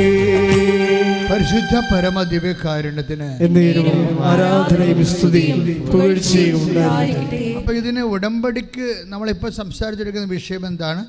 ഉടമ്പടിക്ക് നിലം ഒരുക്കുക അല്ലേ? ചെടി വെക്കാൻ നേരത്ത് നമ്മൾ നിലം ഒരുക്കി മണ്ണ് ഇളക്കി വളമിട്ട് കളകൾ പറിച്ചൊക്കെ കളഞ്ഞ പോലെ ഉടമ്പടിയിൽ ആദ്യമേ തന്നെ ഇതുപോലെ നമുക്ക് ഉടമ്പടിക്കെതിരെ നിൽക്കുന്ന ശക്തികളെയൊക്കെ പറിച്ച് മാറ്റി ക്ലിയർ ഗ്രൗണ്ട് ക്ലിയർ ചെയ്യണം. ഇംഗ്ലീഷ് ബൈബിളെ he has clear the ground before എന്ന് കിടപ്പുണ്ട്. അതായത് സങ്കീർത്തനം 8:88 സങ്കീർത്തനം 8:8 ശ്രുതികടെ ഹല്ലേലൂയ ഹല്ലേലൂയ ഹല്ലേലൂയ ഹല്ലേലൂയ ഹല്ലേലൂയ. യേശുവേ നന്ദി, യേശുവേ ആരാധന ആരാധന ആരാധന ആരാധന. 80-ാം സങ്കീർത്തനം 8-ാം തിരുവചനം. ഈജിപ്തിൽ നിന്ന് അവിടുന്ന് ഒരു മുന്തിരിവള്ളി കൊണ്ടുവന്നു, ജനതകളെ പുറത്താക്കി അത് നട്ടുപിടിപ്പിച്ചു. ഇത് രണ്ട് കാര്യമാണ്. ഒന്ന് പറഞ്ഞ് ഈജിപ്തിൽ നിന്ന് അവിടുന്ന് ഒരു മുന്തിരിവള്ളി കൊണ്ടുവന്നു, ജനതകളെ പുറത്താക്കി അത് നട്ടുപിടിപ്പിച്ചു. അവിടുന്ന് അതിനുവേണ്ടി തടമൊരുക്കി അത് വേരൂന്നി വളർന്നു, ദേശം മുഴുവനും പടർന്നു. അപ്പൊ ഇത് അതായത് ഈജിപ്തിൽ നിന്ന് ഇസ്രായേലിനെ കൊണ്ടുവന്ന കാര്യമാണ് പറയണത്. പക്ഷെ അതിനെ ഒരു മുന്തിരിച്ചെടിയായിട്ട് ഉപമിച്ചിട്ട് പറയണത് എന്താണ്? ഈജിപ്തിൽ നിന്ന് അവിടെ നിന്ന് കുഞ്ഞിച്ചെടിയെ കൊണ്ടുവന്ന് രണ്ട് കാര്യങ്ങൾ ചെയ്തു. എന്ത് ചെയ്ത്? അത് അവിടുന്ന് സങ്കീർത്തനം 80:8 വായിച്ചോളൂ. ജനതകളെ പുറത്താക്കി അതായത് ഉടമ്പടിക്കെതിരെ നിൽക്കുന്ന ശക്തികളെ പുറത്താക്കി. അത് നിസ്സാര കാര്യമല്ല. അതിന് നിങ്ങളെ പല ആൾക്കാരും ഉടമ്പടിക്കെതിരെ നിൽക്കുന്ന ശക്തികളെ മനസ്സിൽ നിന്ന് പുറത്താക്കാതെയാണ് ഇത് ചെയ്തുകൊണ്ടിരിക്കുന്നത്. അത് വളരെ സീരിയസ് വിഷയമാണ്. അത് കർത്താവ് പറഞ്ഞ പോലെ ഭാര്യയാകും മക്കളാകും. ഇപ്പം സാറാ തന്നെ ചിരിച്ചില്ലേ? ചിരിച്ചതിൻ്റെ പേരിൽ എന്നാ പറ്റിയത്? ആ ഉടമ്പടി ലാഗ് ചെയ്തു, 25 കൊല്ലം ലാഗ് ചെയ്തു. പെണ്ണുമ്പോൾ അത് വിശ്വസിച്ചില്ലല്ല. ചിരിച്ചതിന് കാരണം അവർ പറയുന്നുണ്ട്, ഞാൻ പ്രായമാണ്, ഹസ്ബൻഡും പ്രായമാണെന്ന് പറയുന്നുണ്ട്. ബുദ്ധിപരമാണ്, മെരിറ്റില്ലെന്നാണ് പറയണത് അല്ലേ? നമ്മുടെ ഉടമ്പടി ഭാഷ പറഞ്ഞ സാറാ ചിരിക്കാൻ കാര്യം എന്താ? മെരിറ്റില്ലെന്നാണ് അതവർ പറയുന്നുണ്ട്. Take the word of God. ശ്രുതികട ഹല്ലേലൂയ ഹല്ലേലൂയ ഹല്ലേലൂയ ഹല്ലേലൂയ. യേശുവേ നന്ദി. ഹല്ലേലൂയ. ഉൽപ്പത്തി 18:12. ഉൽപ്പത്തി 18:12. അതിനാൽ സാറ ഉള്ളിൽ ചിരിച്ചുകൊണ്ട് പറഞ്ഞു. ഓക്കെ, ഇതാ ഒന്ന് പറഞ്ഞ. അതിനാൽ സാറ ഉള്ളിൽ ചിരിച്ചുകൊണ്ട് പറഞ്ഞു. എനിക്ക് പ്രായമേറെയായി. അവർ ചിരിക്കാൻ കാരണം എന്താണ്? എനിക്ക് പ്രായം ഏറെയായി. അവർ മെരിറ്റ് ഇല്ലെന്ന് അവർ പറയണത്. ബൈബിളിന് എപ്പോഴും നമ്മൾ ഉടമ്പടിയിൽ എപ്പോഴും മെരിറ്റോ ഡീമെരിറ്റോ നോക്കത്തുള്ളൂ. സാറ എന്താ ചിരിക്കാൻ കാരണം? എനിക്ക് മെരിറ്റ് ഇല്ല. എന്താ കാരണം? പ്രായം ഏറെയായി. അടുത്ത വിഷയം എന്താ? ഭർത്താവും വൃദ്ധനായി. ഭർത്താവിനും മെരിറ്റ് ഇല്ല. അയാൾ പ്രായമായി വലിയ അപ്പാപ്പനായി. ഭർത്താവ് അപ്പാപ്പനായി, അതേസമയം തന്നെ ഇവരും പ്രായം കവിഞ്ഞ് മെരിറ്റില്ല. പക്ഷേ എന്താ പ്രോബ്ലം വെച്ച് കഴിഞ്ഞാൽ ഉടമ്പടിയിൽ പലപ്പോഴും വരണത് നമുക്ക് ആൾക്കാരെ ചിരിക്കാൻ കാരണം എന്താ? ഇപ്പം നിങ്ങളുടെ വീട്ടിൽ പോകുമ്പോൾ നിങ്ങൾ ഉടനെ പറയുമോ ഇപ്പം തന്നെ ഇങ്ങനെ ആലപ്പുഴയിൽ നിന്ന് ചുമന്നുകൊണ്ട് പോരുമെന്ന് പറഞ്ഞ് ചിരിക്കും അവർ. അതെന്ന് വെച്ച് കഴിഞ്ഞാൽ നമുക്ക് മെരിറ്റില്ല എന്നുള്ളതാണ്. മെരിറ്റില്ലാത്ത സ്ഥലത്ത് പിന്നെ എന്ത് വർക്കൗട്ട് ചെയ്യാനാണ്? ഈ ഷാംലിൻ സാക്ഷ്യം പറഞ്ഞത് എന്താ? ഒരു കുഞ്ഞ് കിട്ടാൻ വേണ്ടി ഞങ്ങൾ കല്യാണം കഴിച്ചിട്ട് 9 കൊല്ലമായി. കഴിഞ്ഞ 9 കൊല്ലമായിട്ട് കല്യാണം കഴിച്ചിട്ട് ഈ 9 കൊല്ലവും ഞാൻ വേലയെടുത്ത കാശും എൻ്റെ വൈഫ് വേലയെടുത്ത കാശും ആശുപത്രികൾ കൊണ്ടേ കൊടുക്കുകയാണ്. എന്തിനാണ്? ട്രീറ്റ്മെൻറ്റിന് വേണ്ടി. അത് അവർ കുഞ്ഞുണ്ടാകാൻ വേണ്ടി ട്രീറ്റ്മെൻറ്റിന് വേണ്ടി ഓരോ തരം ആശുപത്രി ചെല്ലുമ്പോൾ ഓരോ സൂപ്പർ സ്പെഷ്യാലിറ്റിക്കാർ പറയുന്ന അനുസരിച്ച് ഓരോ കാര്യങ്ങൾ ചെയ്ത് ഞങ്ങളുടെ 5 കാലണയില്ലേ ഇപ്പം. കാര്യം 9 കൊല്ലത്തെ ജോലി കാശെല്ലാം ഈ മക്കളുണ്ടാകാൻ വേണ്ടി ട്രീറ്റ് ചെയ്ത് തീർന്നു. അപ്പം അങ്ങനെ തീരുകയാണ്. അതുപോലൊരു അവസ്ഥയാണ് ഈ അബ്രഹാത്തിൻ്റെ അവസ്ഥയും. സാറ ചിരിക്കാൻ കാരണമെന്നാണ്, അവിടെ മെരിറ്റ് തീർന്നു. പണവും ഒരു മെരിറ്റാണ്, അത് തീർന്നു. ചികിത്സിക്കാനുള്ള കാശ് തീർന്നു. പിന്നെ എന്താ അവർക്ക് തീർന്നത്? അവർക്ക് ഇനി കുട്ടികൾ ഉണ്ടാവത്തില്ല എന്നുള്ള ജനിതകമായിട്ട് തന്നെ ഡോക്ടർ സർട്ടിഫൈഡ് ആയിട്ട് കുട്ടികളില്ല, ഉണ്ടാവത്തില്ലെന്നായി. അപ്പം തീർന്നു. അപ്പോൾ സ്വാഭാവികമായിട്ട് ഇനിയിപ്പോൾ ഇതെല്ലാം കഴിഞ്ഞ് സൂപ്പർ സ്പെഷ്യാലിറ്റിയിലെ ഏറ്റവും ടോപ്പായിട്ടുള്ള സയൻറ്റിസ്റ്റുകൾ തന്നെ പറഞ്ഞിരിക്കുന്ന മക്കളില്ലെന്ന് പറഞ്ഞു കഴിഞ്ഞാൽ പിന്നെ ഉടമ്പടി എടുക്കുമ്പോൾ എങ്ങനെ മക്കളുണ്ടാകും? അപ്പോൾ സ്വാഭാവികം കേൾക്കുന്നവർ ചിരിക്കും, അല്ലേ? അപ്പം സാറായുടെ ചിരി ഇപ്പോഴും ഉള്ളതാണ്. പക്ഷേ എന്താ പ്രശ്നം എന്ന് വെച്ച് കഴിഞ്ഞാൽ, ഇവൻ ഉടമ്പടി എടുത്തു കഴിഞ്ഞപ്പോൾ ഇവന് ദൈവസ്നേഹം ഇങ്ങനെ നിറഞ്ഞില്ലേ? ദൈവസ്നേഹം നിറഞ്ഞിട്ട് ഉടമ്പടിയുടെ ചട്ടങ്ങൾ കൃത്യമായിട്ട് പാലിക്കുകയാണ്. അല്പം പോലും തെറ്റാതെ രോഗികളെ പോയി കാണുന്നു, അനാഥരെ പോയി കാണുന്നു. അതുപോലെ തന്നെ തെരുവിൽ നടക്കുന്ന ആൾക്കാരെ കാണുമ്പോൾ അങ്ങോട്ട് ചെന്ന് ചോദിക്കുന്നു, ഭക്ഷണം കഴിച്ചോ, പൈസ ഉണ്ടോ ചോദിക്കുന്നു, അവർക്കുള്ളത് പങ്കുവെക്കുന്നു. അങ്ങനെയൊക്കെ വന്നു കഴിഞ്ഞപ്പോൾ എന്നാ പറ്റുമെന്നറിയാമോ? 1 മാസത്തിനുള്ളിൽ വൈഫ് പ്രഗ്നൻ്റ് ആകുകയാണ് പെട്ടെന്ന്. അതായത് 9 കൊല്ലം ട്രീറ്റ് ചെയ്തിട്ട് നടക്കാഞ്ഞ കാര്യം ഉടമ്പടിയുടെ 1 മാസം കൊണ്ട് വൈഫ് പ്രഗ്നൻ്റ് ആവും. അപ്പോൾ ആ കുഞ്ഞിനെ കൊണ്ടുവന്നാണ് അവർ സാക്ഷ്യം പറയണത്. നമ്മുടെ മുമ്പിലുള്ള സാക്ഷ്യം അതാണ്. ഞാൻ എന്താ ഇത് പറയാൻ കാരണം വെച്ച് കഴിഞ്ഞാൽ, നിങ്ങൾ ഉടമ്പടിയുടെ ഒരു നിലവാരം ഇതാണ്. പക്ഷെ നിങ്ങൾ പലപ്പോഴും ഉടമ്പടി പക്ക ഉഴപ്പിയാണ് ചെയ്യണത്. അതാണ് എൻ്റെ ഏറ്റവും വലിയ പ്രശ്നം. ചട്ടം പാലിക്കുന്നില്ല. ഉടമ്പടി എടുത്തു, അത്രയേ ഉള്ളൂ. പിന്നെ ഒരു പ്രത്യക്ഷനൊക്കെ പ്രാർത്ഥനയൊക്കെ ചെല്ലും, വേറെ ഒന്നും ചെയ്യത്തില്ല. വേറെ ഒന്നും ചെയ്യാത്ത വല്ല പ്രശ്നം. ഈ ഷാംല്യം പറയുന്ന വിഷയം, എനിക്ക് ഓരോ ദിവസവും ദൈവസ്നേഹം എൻ്റെ നിറഞ്ഞുകൊണ്ടേയിരുന്നു. ദൈവസ്നേഹത്തോടു കൂടിയാണ് ഞാനതൊക്കെ ചെയ്യണത്.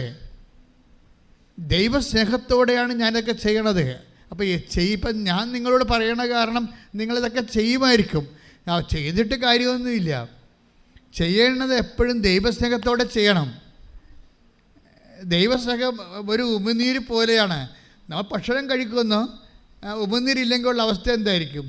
അതുപോലെ തന്നെ നമ്മൾ ഒരു പ്രേക്ഷിത പ്രവർത്തനങ്ങൾ ദൈവത്തിന് വേണ്ടി ചെയ്യുമ്പോൾ നിങ്ങൾ ഇൻസ്പെക്ട് ചെയ്ത് നോക്കണം. ഇത് am I do it with firm love, ഒരു നല്ല ദൈവസ്നേഹത്തോടെയാണോ ഞാനിത് ചെയ്യണത്? ഒന്ന് പ്രാർത്ഥിച്ചേ. കർത്താവ് ദൈവമേ, ഉടമ്പടി പാലിക്കാൻ ആവശ്യമായ ദൈവസ്നേഹത്താൽ എന്നെ അഭിഷേകം ചെയ്യണമേ. ഈ ദൈവസ്നേഹം നിറയണമെന്നെങ്കിൽ അധർമ്മത്തിൽ നിന്ന് നമ്മളിങ്ങനെ മാറേണ്ടി വരും. അധർമ്മ ജീവിതമില്ലേ? അധർമ്മം എന്ന് വെച്ചാൽ നീതികേട് കാണിക്കുന്ന ജീവിതമില്ലേ? നീതികേടെന്ന് വെച്ചാൽ നിയമം പാലിക്കാതിരിക്കുന്നതാണ് അനീതി എന്ന് പറയണത്. അവകാശങ്ങൾ നിഷേധിക്കുക. അവകാശങ്ങൾ നിഷേധിക്കുന്നതിന് പലപ്പോഴും അനീതിയായിട്ട് വരും. അപ്പോൾ അവകാശ നിഷേധനം കൂടുമ്പോൾ അധർമ്മമായിട്ട് വരും. അധർമ്മം വർദ്ധിച്ചാൽ ദൈവസ്നേഹം തണുത്തു പോകും. Take the word of God. അധർമ്മം വർദ്ധിക്കുക. ശ്രദ്ധിക്കട്ടെ. ഹല്ലേലൂയ. 24:12 മത്തായി ഏറ്റു പറഞ്ഞ മത്തായി 24:12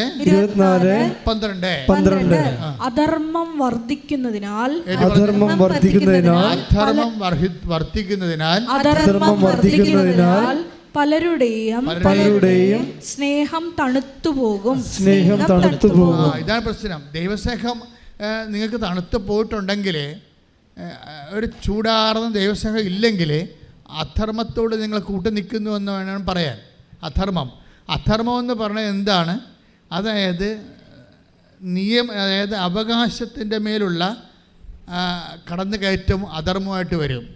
ഇപ്പോൾ നിയമം, അതുപോലെ തന്നെ നിയമം പാലിക്കുമ്പോൾ, ഇപ്പോൾ ഒരു നിയമം നമ്മൾ പാലിക്കണം എന്താണ്? അർഹതപ്പെട്ടത് കൊടുക്കാനും വാങ്ങിക്കാനും ഉള്ള നിയമങ്ങളുണ്ട്. ആ നിയമങ്ങൾ ദൈവം അംഗീകരിച്ച ഡിവൈൻ ലോ തന്നെയാണത്. അപ്പോൾ അത് കൊടുക്കേണ്ടത് കൊടുക്കാതിരിക്കുക. ഇപ്പം ഞാൻ ഉദാഹരണത്തിന്, ഇപ്പം നിങ്ങൾക്ക് 2 മക്കളുണ്ടെന്ന് വിചാരിച്ചോ. അപ്പോൾ 2 മക്കളുണ്ട്, 2 പെൺമക്കളും 2 ആൺമക്കളുണ്ടെന്ന് വിചാരിച്ചോ. ഇപ്പോൾ 2 പെൺമക്കളും 2 ആൺമക്കളുണ്ട്. പെൺമക്കളെയൊക്കെ കെട്ടിച്ചു വിട്ടു, അവരെ പഠിപ്പിച്ചു, നല്ലവണ്ണം പഠിപ്പിച്ചു, കെട്ടിച്ചു വിട്ടു. ഇപ്പോൾ അനിയൻ ചെറുക്കനും അതിൻ്റെ അടുത്തുണ്ടായിരുന്നു. അവനും ഇപ്പോൾ പഠിച്ച് ജോലിയൊക്കെ ആയി. ഇപ്പം പഠിപ്പും ജോലിയും ഇല്ലാതെ ഈ കെട്ടിച്ചു വിട്ടത് ആരാണ്? അപ്പം മരിച്ചതിന് ശേഷം മൂത്ത മകനാണ് കെട്ടിച്ചു വിട്ടിരിക്കണത്. മൂത്ത മകൻ വീട്ടിൽ നിന്നുകൊണ്ട് അധ്വാനിച്ച് രാത്രിയും പകലും പീഡിയക്കടയോ കച്ചവടമോ പശുവിനെ വളർത്തിയോ ക്ലാവിനെ വളർത്തിയോ കന്ന് പൊട്ടിയോ ഒക്കെ അവൻ ഇങ്ങനെ രാത്രിയും പകലും ജോലി ചെയ്ത് ഈ അനുജനെ ജോലിക്കാരനുമാക്കി പെങ്ങന്മാരെ കെട്ടിച്ചും വിട്ട്. പക്ഷെ അവൻ ഈ കണക്കൊന്നും എഴുതി വെച്ചിട്ടില്ല. അതാണ് പ്രശ്നം. അവൻ കണക്ക് എഴുതി വെച്ചിട്ടില്ല. സ്വന്തം അമ്മയ്ക്കും സഹോദരനൊക്കെ ചെയ്യണതിന് എന്ത് കണക്ക് എന്താണ് അവൻ ചിന്തിച്ചത്. പക്ഷേ ഇപ്പോഴെന്നാ പറ്റിയിരിക്കണമെന്ന് വെച്ചാൽ അനിയത്തി കെട്ടി വന്നില്ലേ വീട്ടിൽ. അനിയൻ്റെ ഭാര്യ കെട്ടി വന്നപ്പോൾ അവൾക്കിതൊന്നും അറിയേണ്ട കാര്യമില്ല. അവൾ ഉദ്യോഗസ്ഥയാണ്. അവൾ തന്നെ പറയണത് മനസ്സുണ്ടെങ്കിൽ എൻ്റെ കൂടെ താമസിച്ചാൽ മതി എന്നാണ്. അവളൊന്ന് പ്രസവിക്കാൻ പോയാൽ പിന്നെ അവളെ കാണത്തില്ല. മഷിയുടെയൊക്കെ പിന്നെ കാണത്തില്ല. വേറെ കുഴപ്പമൊന്നും ചെയ്തില്ല, ഒന്ന് പ്രസവിച്ചെന്ന് മാത്രമേ ഉള്ളൂ. പക്ഷെ പിന്നെ ഇയാളെ കാണത്തില്ല. അവളെ കൊച്ചിനെ അടിച്ച് മാറ്റിയിരിക്കുക. എന്നിട്ട് എന്തെല്ലാം കാര്യങ്ങളാണ് അമ്മായിയമ്മക്കും ചേട്ടനും ഒക്കെ എതിരെ അവൾ അവിടെ നിന്ന് പറയണത്. ചേട്ടൻ എന്നെ തോണ്ടി, ആര് തോണ്ടാൻ? അവൾക്ക് ഇങ്ങോട്ട് വരാൻ കഴിയില്ല. അധർമ്മം എന്നെ വരവേണ്ടില്ലേ? അവൾക്ക് ഇങ്ങോട്ട് വരാൻ കഴിയില്ല. ആ കൊച്ചിനെ അടിച്ച് മാറ്റിയിരിക്കണം. അവൾ പ്രസവിച്ച നാട്ടുകാരുടെ മുമ്പിൽ അവളുടെ തള്ളയും അതുപോലെ ഒരു ഭ്രാന്തിയാണ്. അവളെ ഉദ്ദേശിക്കണത് ഇത്രയേ ഉള്ളൂ, മകളെ കെട്ടിച്ചാന്ന് ചോദിക്കുമ്പോൾ കെട്ടിച്ചു. കൊച്ചുണ്ടായി തീർന്നു. എന്നിട്ട് കൊച്ചെന്തേ കെട്ടിയാണെന്ത് എല്ലാം ഈ തള്ളയുടെ കൂടെ നിൽപ്പുണ്ട്. തല വിട്ട് കൊടുക്കത്തില്ല. തല കൊച്ചു നോക്കും. ഇവൾക്കും അത് തന്നെ സുഖമല്ലേ? പ്രധാന വീട്ടിൽ പോയാൽ ജോലി ചെയ്യേണ്ടിയൊക്കെ വരത്തില്ലേ? അവിടെ കാര്യങ്ങളൊക്കെ ചെയ്യേണ്ടി വരികയല്ലേ? ഇവിടെയാണെങ്കിൽ അമ്മയുടെ കൂടെ നിന്ന് അവർ പ്രശ്നമില്ല. അവൾക്ക് ശമ്പളമുണ്ട്, കുഞ്ഞെ വളർത്താനുണ്ട്. ഇപ്പം എന്നാ സംഭവിച്ചിരിക്കണത്? ഇപ്പം കേസും കൊടുത്തിരിക്കുകയാണ് ഭർത്താവിനെതിരെ. പോയി താമസിക്കണേ ഇല്ല, ഒരുമിച്ച് താമസിക്കണേ ഇല്ല. അവനെതിരെ അവകാശത്തിൽ കൊച്ചിന് വേണ്ടി അവൾക്കും ചെലവിന് വേണ്ടി. ഇത് അധർമ്മമാണ്. നിങ്ങൾ ഓർക്കരുത്. ഇത് ചിലപ്പോൾ ഈ വിജാതിയരുടെ കോടതിയിൽ ഇതൊക്കെ ചിലപ്പോൾ നിങ്ങൾ ജയിച്ചെന്ന് വരും. പക്ഷേ നിങ്ങൾ തോക്കണ ഒരു അടിപൊളി സ്ഥലം വരുന്നുണ്ട്. കാത്തിരുന്നാൽ മതി. കൃത്യമായിട്ട് പണി പാർസൽ വരും. അവറാച്ച സൂക്ഷിക്കണം. അതായത് ഇത് അധർമ്മമല്ലേ? ഇത് നിങ്ങൾക്കറിയാം. നിങ്ങൾ തരികിട കാണിച്ച് നിൽക്കണമെന്നറിയാം. നിങ്ങൾക്ക് പിന്നെ അവരിങ്ങോട്ട് വന്ന് ഡിസ്റ്റർബ് ചെയ്യാതിരിക്കാൻ വേണ്ടിയാണ് അവനെതിരെ കേസ് കൊടുത്തിരിക്കുന്നത്. അപ്പോൾ അവന് എന്നാ സംഭവിച്ചു? അവൻ്റെ ജീവിതം പോയി, അവൻ്റെ ശമ്പളം പോയി, അവൻ്റെ സമാധാനം പോയി, അവൻ്റെ കുടുംബം പോയി. നിന്നെ ഈ ഒരു പണ്ടാരത്തിനെ കെട്ടിയിട്ടിരിക്കണ കാരണം ഇതിന് വേറെ പെണ്ണവന് കിട്ടുമോ? അതുമില്ല. ജീവിതം ഈ പാവത്തിനെ ചതിക്കുന്ന അമ്മയും മക്കളുടെ എണ്ണം കേരളത്തിൽ കൂടുതലാണ്. നിഷ്കളങ്കരമായ ചെറുപ്പക്കാരെ ചതിക്കുന്ന വളരെ ഈ ബഫലോ ടൈപ്പായിട്ടുള്ള അമ്മമാരുടെയും പെൺമക്കളുടെ എണ്ണം കേരളത്തിൽ കൂടുതലാണ്. ഇത് അധർമ്മമാണ്. നിങ്ങൾ ഓർക്ക് ജയിച്ചെന്ന് വിചാരിക്കും. നിങ്ങൾ ജയിക്കത്തില്ല. ഒന്നുറങ്ങിയത് കൊണ്ട് നേരം വിളിക്കത്തില്ല. ഇനിയും ഉറങ്ങാൻ വരണതേ ഉള്ളൂ. അധർമ്മം വർദ്ധിച്ചാൽ നിങ്ങളിൽ എന്ത് പറ്റും? ബൈബിൾ എന്താ പറയണത്? Take the word of God. അധർമ്മം വർദ്ധിക്കുന്നതിനാൽ പലരുടെയും സ്നേഹം തണുത്തു പോകും. അതാണ് പ്രശ്നം. ഒന്ന് പറഞ്ഞേ. അധർമ്മം വർദ്ധിക്കുന്നതിനാൽ പലരുടെയും സ്നേഹം തണുത്തു പോകും. അതാണ് വിഷയം. ഇപ്പം അമ്മ ഈ വയസ്സാം കാലത്ത് മകളെ പിടിച്ച് നിർത്തിയിരിക്കുകയാണ്. അവരെ താങ്ങാനും അവിടെ കാര്യം ചെയ്യാൻ വേണ്ടി ഒരു കുടുംബം നശിപ്പിച്ചുകൊണ്ട്. ഞാനൊരു കാര്യം പറയും. ഞാൻ ഇന്ന് കേരളത്തിൽ എൻ്റെ ഒരു കണക്ക്, എൻ്റെ ധാരണയാണ്, ഞാൻ 87-6 തുടങ്ങിയാണ് കൗൺസിലിങ്. ദാറ്റ് മീൻസ് ഓൾമോസ്റ്റ് ഒരു 21 lakhs ആൾക്കാരെ കൗൺസിൽ ചെയ്തിട്ടുണ്ട്. ഞാൻ ഇടയ്ക്ക് പറയാറുണ്ട്, കുടുംബം തകർന്നതിൻ്റെ ഒരു 60% കാര്യം പെണ്ണിൻ്റെ അമ്മമാരാണ്. ഞാനും പറയണത് വെറുതെ പറയണതല്ല. ഞാൻ എൻ്റെ കൈ കൂടിയാണല്ലോ ഈ സാധനം ഈ 37 കൊല്ലം പോകുമ്പോൾ നമുക്ക് അറിയാൻ പറ്റും. അപ്പോൾ എനിക്ക് സങ്കടം വരാറുണ്ട്. ഭയങ്കര കത്തോലിക്കരാണ്, ക്രിസ്ത്യാനിയാണെന്നൊക്കെ പറഞ്ഞിട്ട് കഥയൊന്നുമില്ല. ഇവൾ തനി കൈയും കാലും വെച്ച് സാരി ഉടുത്ത വലിച്ചാഴിയാണ് ഈ സാധനം. ഇവൾ നശിപ്പിച്ചിരിക്കുന്ന കുടുംബങ്ങളും കുടുംബങ്ങളുടെ കണ്ണുനീരിന് അത് കുടത്തിൽ കോരിയാലും തീരത്തില്ല. നിങ്ങൾ അങ്ങനെ എന്തെങ്കിലും മനഃപൂർവ്വം ആരുടെങ്കിലും ചതിച്ചിട്ടുണ്ടെങ്കിൽ ഉടമ്പടി എടുക്കുമ്പോൾ നിങ്ങൾ അനുതാപപ്പെടണം. കാര്യം എന്താ വെച്ചാൽ ദൈവം അത് ഉടമ്പടിയിലല്ലെന്ന് പറഞ്ഞ കാര്യം ചതി. അതുപോലെ തന്നെ നിങ്ങളുടെ സ്വാർത്ഥതയ്ക്ക് വേണ്ടി ദൈവത്തിന് വശം പെടുത്താൻ നോക്കിക്കഴിഞ്ഞാൽ, ഇന്നലെ ഒരുത്തിയെ ഞാൻ ഇവിടുന്ന് ഓടിച്ചിട്ട് കളഞ്ഞു.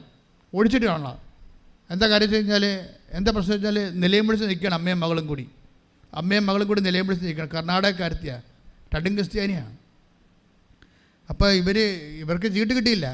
ഇപ്പോൾ ഇവിടെ നിന്ന ഇതിൻ്റെ സ്റ്റാൻഡ് ബൈ ആയിട്ട് നിൽക്കുന്ന സഹോദരൻ എൻ്റെ മുമ്പിൽ കരഞ്ഞപ്പോൾ അയാളെ വിശ്വസിച്ച് എന്നെ ഇൻട്രൊഡ്യൂസ് ചെയ്ത് അച്ഛാ ഇവർ കർണാടകത്തിൽ നിന്ന് വന്നതാണ്, രാവിലെ വന്നതാണ്, ഇവളുടെ ഭർത്താവ് ഇവളെ ഉപേക്ഷിച്ച് ഭയങ്കര കേസൊക്കെയാണെന്നൊക്കെ പറഞ്ഞു.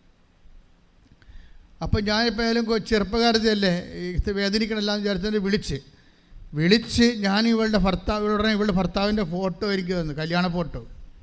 ഞാൻ അതും കൊണ്ട്, അപ്പം ഞാനാണ് തളർന്ന് നിൽക്കുന്നത്, രാവിലെ നിൽക്കുന്ന ഉച്ച കഴിഞ്ഞ് വന്ന് നിന്നിട്ട് നിൽക്കുകയല്ലേ ഇവിടെ, അപ്പം കാലൊക്കെ നീരിറക്കി ഒരു പരുവമാണ്. അപ്പോൾ എന്നാലും ഞാൻ ഇവരുടെ കല്യാണ ഫോട്ടോയും കൊണ്ട് ഞാൻ അമ്മയടുത്ത് വന്നപ്പോൾ ഈ സൗത്ത് പോളും നോർത്ത് പോളും 2 പോള്, അതായത് ഈ കാന്തം ഒരേ പോളുള്ള കാന്തം വികർഷിക്കണ പോലെ എന്നെ അടിച്ചു മാറുന്ന പോലെ സാധനം തള്ളി മാറ്റി.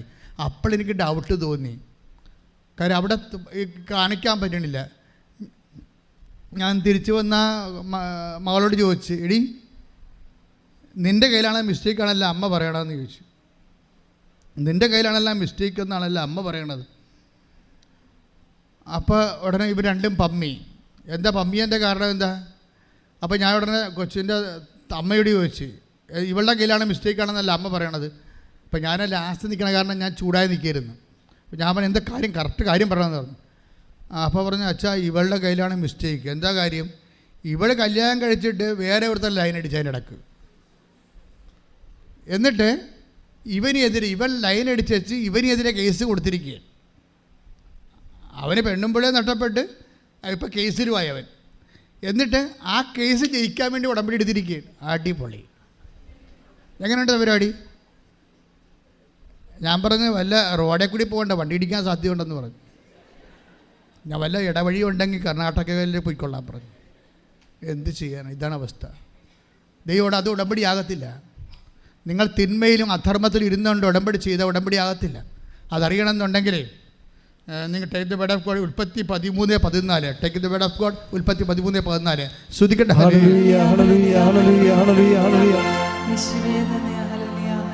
ഉൽപ്പത്തി 13:14. അബ്രാം ലോത്തിൽ നിന്ന് വേർപെട്ടതിന് ശേഷം കർത്താവ് അബ്രാമിനോട് പറഞ്ഞു. പണിപാളി കണ്ട.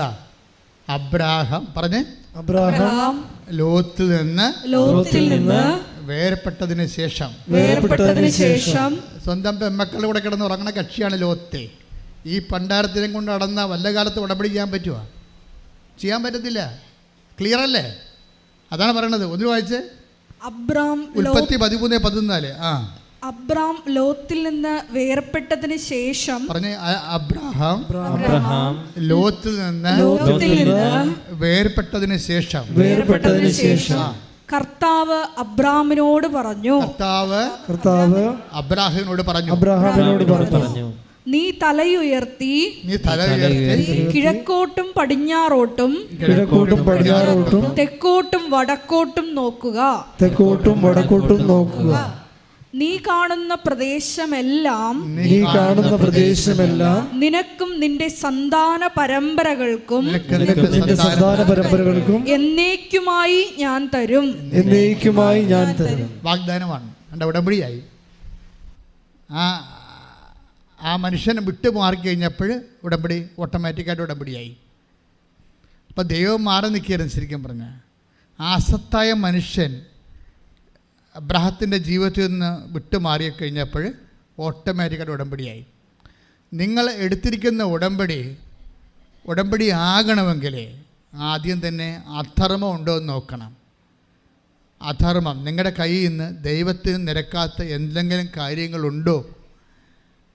ഉടമ്പടി ആദ്യം വന്നത് അങ്ങനെയാണ്. വിജയകുമാറിൻ്റെ കയ്യിൽ പാപങ്ങൾ ലിസ്റ്റാണ് ഇടുന്നത്. എൻ്റെ കയ്യിൽ അനുഗ്രഹത്തിൻ്റെ ലിസ്റ്റുകൾ. 4 മണിക്കൂറത്തെ പ്രാർത്ഥന കഴിഞ്ഞപ്പോഴാണ് ഞങ്ങളുടെ രണ്ടുപേരുടെ ലിസ്റ്റ് ഒരുമിച്ച് വെച്ചപ്പോഴാണ് അമ്മ മാതാവിൻ്റെ മധ്യസ്ഥയിൽ ഈശോ പറഞ്ഞത്, അനുദപിച്ചാൽ നീ അനുഗ്രഹം പ്രാപിക്കുമെന്ന്. കൈയടിച്ച്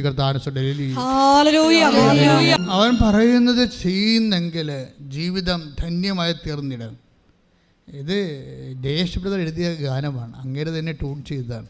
സൂപ്പറായിട്ടുണ്ട്. എന്താ അത്? നമ്മുടെ ഉടമ്പടിയുടെ ഒരു ആത്മാവാണ്.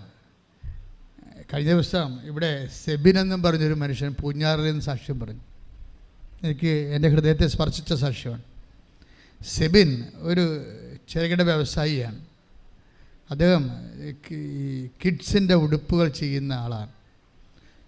കിഡ്സിൻ്റെ ഉടുപ്പുകൾ, കൊച്ചു പിള്ളേരുടെ ഉടുപ്പുകൾ നെയ്ത് അതുപോലെ തന്നെ അത് ഹോൾസെയിലായിട്ട് കൊടുക്കുന്ന ആളാണ്. അപ്പോൾ അദ്ദേഹത്തിൻ്റെ ബിസിനസ്സിനൊരു തകർച്ച വന്നു. ബിസിനസ് തകർച്ച വന്നപ്പോൾ അദ്ദേഹം ഉടമ്പടി ചെയ്തതെന്ന് വെച്ചാൽ ഒരു 1.5 ചെയ്താണ് ചെയ്തിരിക്കുന്നത്. കാര്യം ഒറ്റ ആഴ്ച കൊണ്ട് അമ്മ അവിടെ ഫേം ഇങ്ങനെ ഡെവലപ്പ് ചെയ്ത് കളഞ്ഞു. വല്ലാത്ത രീതിയിൽ വ്യവസായം വിപുലമായി.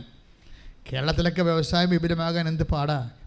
കേരളത്തിൽ നിന്ന് ആൾക്കാർ വ്യവസായം കൊണ്ട് പോണ കാലമല്ലേ ഇത്.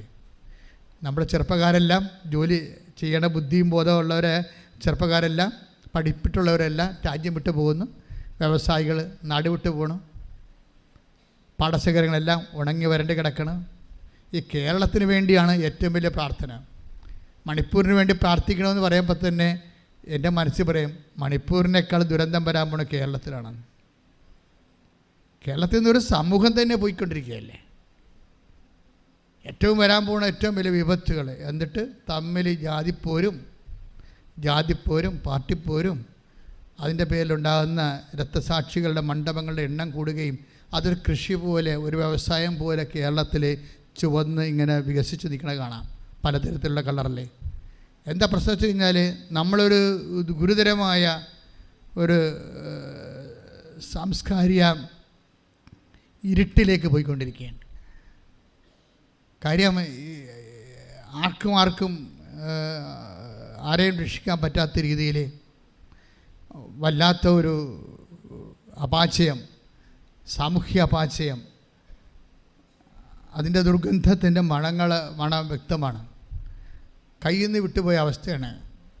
അതുകൊണ്ട് തന്നെ കേരളത്തെയും മണിപ്പൂരിനെയൊക്കെ സമർപ്പിച്ചുകൊണ്ട് ഒരു നിമിഷം അതിശക്തമായി സ്തുതിക്കട്ടെ. ഹല്ലേലൂയ. പരിശുദ്ധ പരമ ദിവ്യകാരുണ്യത്തിന് ആ ഒരു പശ്ചാത്തലത്തിലാണ് ഈ മനുഷ്യൻ്റെ, അതായത് സെബിൻ്റെ ബിസിനസ് ഡെവലപ്പ് ചെയ്ത് വരുന്നത്. സെബിൻ ബിസിനസ് ഡെവലപ്പ് ചെയ്ത് മാതാവിന് നന്ദി പറയാൻ വേണ്ടി ഇവിടെ വരുമ്പോൾ പറയണൊരു കാര്യമുണ്ട്. എങ്ങനെയാണ് ഈ ബിസിനസ് അയാളെ വിജയിപ്പിച്ചത്, എങ്ങനെയാണ് ഈ കിഡ്സ് വെയറിൻ്റെ ചെറുകിട വ്യാപാരവും അയാൾക്ക് എങ്ങനെയാണ് അത് വിജയിപ്പിച്ചത്, എങ്ങനെയാണ് അത് ഉടമ്പടി ആട്രിബ്യൂട്ട് ചെയ്തത്, ആ ഉടമ്പടി അതായത് തകർന്ന് കിടക്കുകയായിരുന്നു, പെട്ടെന്നാണ് ഇത് മാതാവ് പച്ചപിടിപ്പിച്ച് കൊടുത്തത്. അപ്പോൾ എന്താ ചെയ്തതെന്ന് പുള്ളി പറയുന്നുണ്ട്. ഞാൻ ഉടമ്പടി പറയാത്ത പല കാര്യങ്ങളും ചെയ്താൽ രക്ഷപ്പെട്ടെന്ന പുള്ളി പറയണം. ഉടമ്പടി പറയാത്ത കാര്യം എന്താ? നമ്മൾ വസ്ത്രമില്ലാത്തവർക്ക് വസ്ത്രം കൊടുത്താൽ മതിയെന്ന് നമ്മൾ ഉടമ്പടി പറയുന്നില്ലേ, കൊടുക്കണമെന്ന് പറഞ്ഞില്ലേ. അപ്പോൾ സെബിൻ ചെയ്യണം അതല്ല. സെബിൻ പറയണത് നിങ്ങൾ ശരിക്കും പോകേണ്ടത് ഇതുപോലെയുള്ള ഈ പാലിയേറ്റീവ് കെയറിൽ പോകണം. പാലിയേറ്റീവ് കെയർ, ഞാൻ പല പാലിയേറ്റീവ് കെയറിൽ പോകുന്നുണ്ട് ഉടമ്പടിക്ക് ശേഷം. പാലിയേറ്റീവ് കെയർ എന്ന് പറഞ്ഞാൽ എന്താണ്? ക്യാൻസറൊക്കെ വന്ന് രോഗിയായിട്ട് കുടുംബത്തിൽ നിന്ന് മാറ്റി വേറെ വേദന അറിയാത്ത രീതി കറുപ്പിൻ്റെ ഇഞ്ചക്ഷനൊക്കെ കൊടുത്ത് വേദന അറിയിക്കാതെ ജീവിക്കുന്ന സ്ഥലത്താണ് പാലിയേറ്റീവ് കെയർ. അപ്പോൾ ഞാൻ അവിടെയാണ് പോണത്. ഞാൻ ആ 10-12 പാലിയേറ്റീവ് കെയറിൽ പോകുന്നുണ്ട്. അപ്പോൾ അവർ നമ്മളോട് ചോദിക്കുന്ന ഒരു സംഭവമുണ്ട്. എന്താണെന്ന് അറിയാം? ഡയപ്പർ. ഗവൺമെൻറ് അവർക്ക് കൊടുക്കുന്നു ഡയപ്പർ, പക്ഷേ തികയത്തില്ല. ഡയപ്പറിൻ്റെ ഉപയോഗം അറിയാമല്ലോ, തികയത്തില്ല. അപ്പോൾ അവർ എന്നോട് ചോദിക്കും, സാറേ ഡയപ്പർ കൊണ്ടുവന്നിട്ടുണ്ടെന്ന് ചോദിക്കും. അപ്പം ഞാനിതും ചുവന്നുകൊണ്ടാണ് പോണത്. അതാണ് കാരുണ്യപ്രവൃത്തി ചെയ്യണേ. അല്ലാതെ നമ്മുടെ ഇങ്ങനെ 5 ബ്ലൗസ് എടുത്ത് വെച്ചും ഇത് എൻ്റെ അടുത്ത് പാറ്റ കുറഞ്ഞതുണ്ടാ എന്ന് നോക്കിയിട്ട് നല്ല മാറ്റി വെച്ചിട്ട് മോശം കൊണ്ടേ കൊടുക്കുകയല്ല. എന്നുവെച്ചാൽ ദൈവത്തെ അറിഞ്ഞ് ജോലി ചെയ്യണമെന്ന്. ഉടമ്പടി ഒരു മനുഷ്യൻ്റെ ജീവിതത്തിൽ വരുന്ന മാറ്റം. അതായത് ഈ സ്ഥലങ്ങളിലെല്ലാം ചെല്ലുമ്പോൾ അവിടെ നിന്ന് താമസിച്ച് ജോലി ചെയ്യുന്നവരുണ്ട്, ശുശ്രൂഷ ചെയ്യുന്നവരുണ്ട്. ഞാൻ എപ്പോഴും നിങ്ങൾ പറയും, ഈ മരം അറിയാതെ കൊടിയിടണ്ടെന്ന് ഞാൻ പറയത്തുള്ളൂ. ഉടമ്പടി എന്താണെന്ന് അറിയാൻ പാടില്ലാതെ ഇപ്പം ചില പരിചാരികളെ കൊണ്ടുവന്ന് അതിൻ്റെ അകത്ത് കുറേ സാധനമൊക്കെ എഴുതിയിടുകയില്ലേ, ജോലി കിട്ടണം, ഗവൺമെൻറ് വിളിക്കണം, ഓഫർ ലെറ്റർ ഇടണമൊക്കെ അവിടെ കുത്തിയിരുന്ന് എഴുതി കൊണ്ടുവന്ന് നേർച്ചപ്പെട്ടി ഇടും. എന്താ നിങ്ങളോട് പറയാനുള്ളതെന്ന് എനിക്കറിയത്തില്ല. നിങ്ങളാണെങ്കിൽ ഒരു കാര്യം, ഫ്രോഡെന്ന് വെച്ചാൽ ഫ്രോഡിന് കൈയും കാലും വെച്ച് അങ്ങനെ ഇരിക്കുക. എന്ന് വെച്ച് കഴിഞ്ഞാൽ ഇതല്ലല്ലോ സംഭവം ഉടമ്പടി എന്ന് പറയണത്. ഉടമ്പടി എന്ന് പറയുന്നത് എന്താണ്? അവൻ പറയണ പോലെ ചെയ്യുകയല്ലേ. ചെയ്യുമ്പോൾ അവൻ തന്നെയാണ് പ്രാധാന്യം. അവൻ പറയുന്നതിനേക്കാൾ ഇരട്ടി ചെയ്യണമെന്നാണ് അവൻ്റെ മനസ്സിലിരിക്കുന്നത്. അതുകൊണ്ട് നിങ്ങളോട് 1 മൈൽ പോകാൻ പറഞ്ഞാൽ നിങ്ങൾ 2 മൈൽ പോകാൻ പറയും. അങ്ങനെ ആ വചനം അറിയാവുന്നവരാണ് ഇരട്ടി ചെയ്യണത്. ഇരട്ടി ചെയ്ത് കഴിയുമ്പോൾ നിങ്ങളിൽ ദൈവസ്നേഹം അഭിഷേകമാകും. ദൈവസ്നേഹം അഭിഷേകമായി കഴിയുമ്പോൾ ഈ ഷാംലിൻ പറയുന്ന ഒരു സാക്ഷ്യമുണ്ട്. ഷാംലിൻ പറയണത്, എനിക്ക് അവസാനം ആരും എന്നോട് ഒന്നും പറഞ്ഞു തരേണ്ട ഒരു കാര്യമില്ല. ഞാൻ എഴുന്നേൽക്കുമ്പോൾ തന്നെ പ്രത്യക്ഷീകരണ പ്രാർത്ഥന എൻ്റെ മനസ്സിലിങ്ങനെ ഓട്ടോമാറ്റിക്കായിട്ട് റെക്കോർഡ് ഓൺ ചെയ്തുകൊണ്ടിരിക്കും. ഇത് പ്രാർത്ഥിക്കുകയും എനിക്ക് കിട്ടുന്ന സമയത്തൊക്കെ അത് പ്രാർത്ഥന എൻ്റെ മനസ്സിൽ ദൈവം തരും. അപ്പോൾ പ്രാർത്ഥിക്കേണ്ട ഒരു ആവശ്യം വന്നാൽ അപ്പം തന്നെ പ്രത്യക്ഷീകരണ പ്രാർത്ഥന ഓട്ടോമാറ്റിക്കായിട്ട് വരും. അതെച്ചാൽ എനിക്ക് എന്താണെന്ന് അറിയത്തില്ല, വല്ലാത്ത ഒരു ഉന്മാദവും അഭിഷേകവും ഇങ്ങനെ പല പല ഘട്ടങ്ങളിൽ. അതായത് നല്ല ഉടമ്പടിയുടെ ലക്ഷ്യം ദൈവസ്നേഹമാണേ. ദൈവസ്നേഹം അങ്ങോട്ട് നിറഞ്ഞു പോയാൽ, സത്യസന്ധമായിട്ടാണ് നിങ്ങൾ ദൈവത്തിന് വേണ്ടി സാക്ഷിയാകണമെന്ന് ദൈവത്തിന് തോന്നിയാൽ ദൈവം നിങ്ങളെ സമർത്ഥമായി അനുഗ്രഹിക്കും. അപ്പോഴും നിങ്ങൾക്ക് ദൈവസ്നേഹം നിറയും. അപ്പോൾ ഇതെല്ലാം ലൈറ്റ് വെയിറ്റായി. ഞാൻ നിങ്ങളോട് പറഞ്ഞിട്ടുണ്ട് ഭാരച്ചുരുക്കം എന്ന് പറഞ്ഞാൽ എങ്ങനെ വരണതാണെന്ന്. ഉടമ്പടിയിലെ മെയിൻ അത്ഭുതങ്ങളൊന്നാണ് ഭാരച്ചുരുക്കം. ഭാരലഘുത്വം, സമയച്ചുരുക്കം, ഭാരലഘുത്വം. വലിയ ഭാരമുള്ള വിഷയം നമുക്ക് ഫീൽ ചെയ്യാതിരിക്കാം. നമുക്കത് ഫീൽ ചെയ്യത്തില്ല, വലിയ സംഭവമാണ്, പക്ഷേ നമുക്കത് ഫീൽ ചെയ്യാതെ നമ്മളെ ദൈവം കൊണ്ടുപോകും. അപ്പോൾ അത് ഒരു അഭിഷേകമാണ്. അപ്പോൾ ഉടമ്പടിയിൽ ദൈവസ്നേഹം നിറഞ്ഞ അനുസരിച്ച് കൊണ്ട് അഭിഷേകം കൂടിയാൽ നമ്മൾക്ക് കുരിശ്, അതുപോലെ തന്നെ വേദനയുടെ അവസ്ഥകളെ ദൈവം അറിയിക്കാതെ കൊണ്ടുപോകും. അതാണ് അഗ്നിയിലൂടെ നടക്കും, അഗ്നി നിന്നെ വിഴുങ്ങത്തില്ല എന്നൊക്കെ ഐസയ 43:2 പറയണത്. ആ അഭിഷേകത്തിൻ്റെ ഒരു നിലവാരത്തിലാണ് അത് സംസാരിക്കണ വചനം. പ്രാർത്ഥിക്കുക, കർത്താവ് ദൈവമേ, ഉടമ്പടിയുടെ സത്യാവസ്ഥ മനസ്സിലാക്കാൻ, ദൈവസ്നേഹത്തിൽ നിന്ന് അഭിഷേകം പ്രാപിക്കാൻ, സുവിശേഷത്തിന്റെ സാക്ഷിയായി ജീവിക്കുവാൻ ഞങ്ങളെ അഭിഷേകം ചെയ്യണമേ. ശ്രുതികട്ടെ ഹല്ലേലൂയ.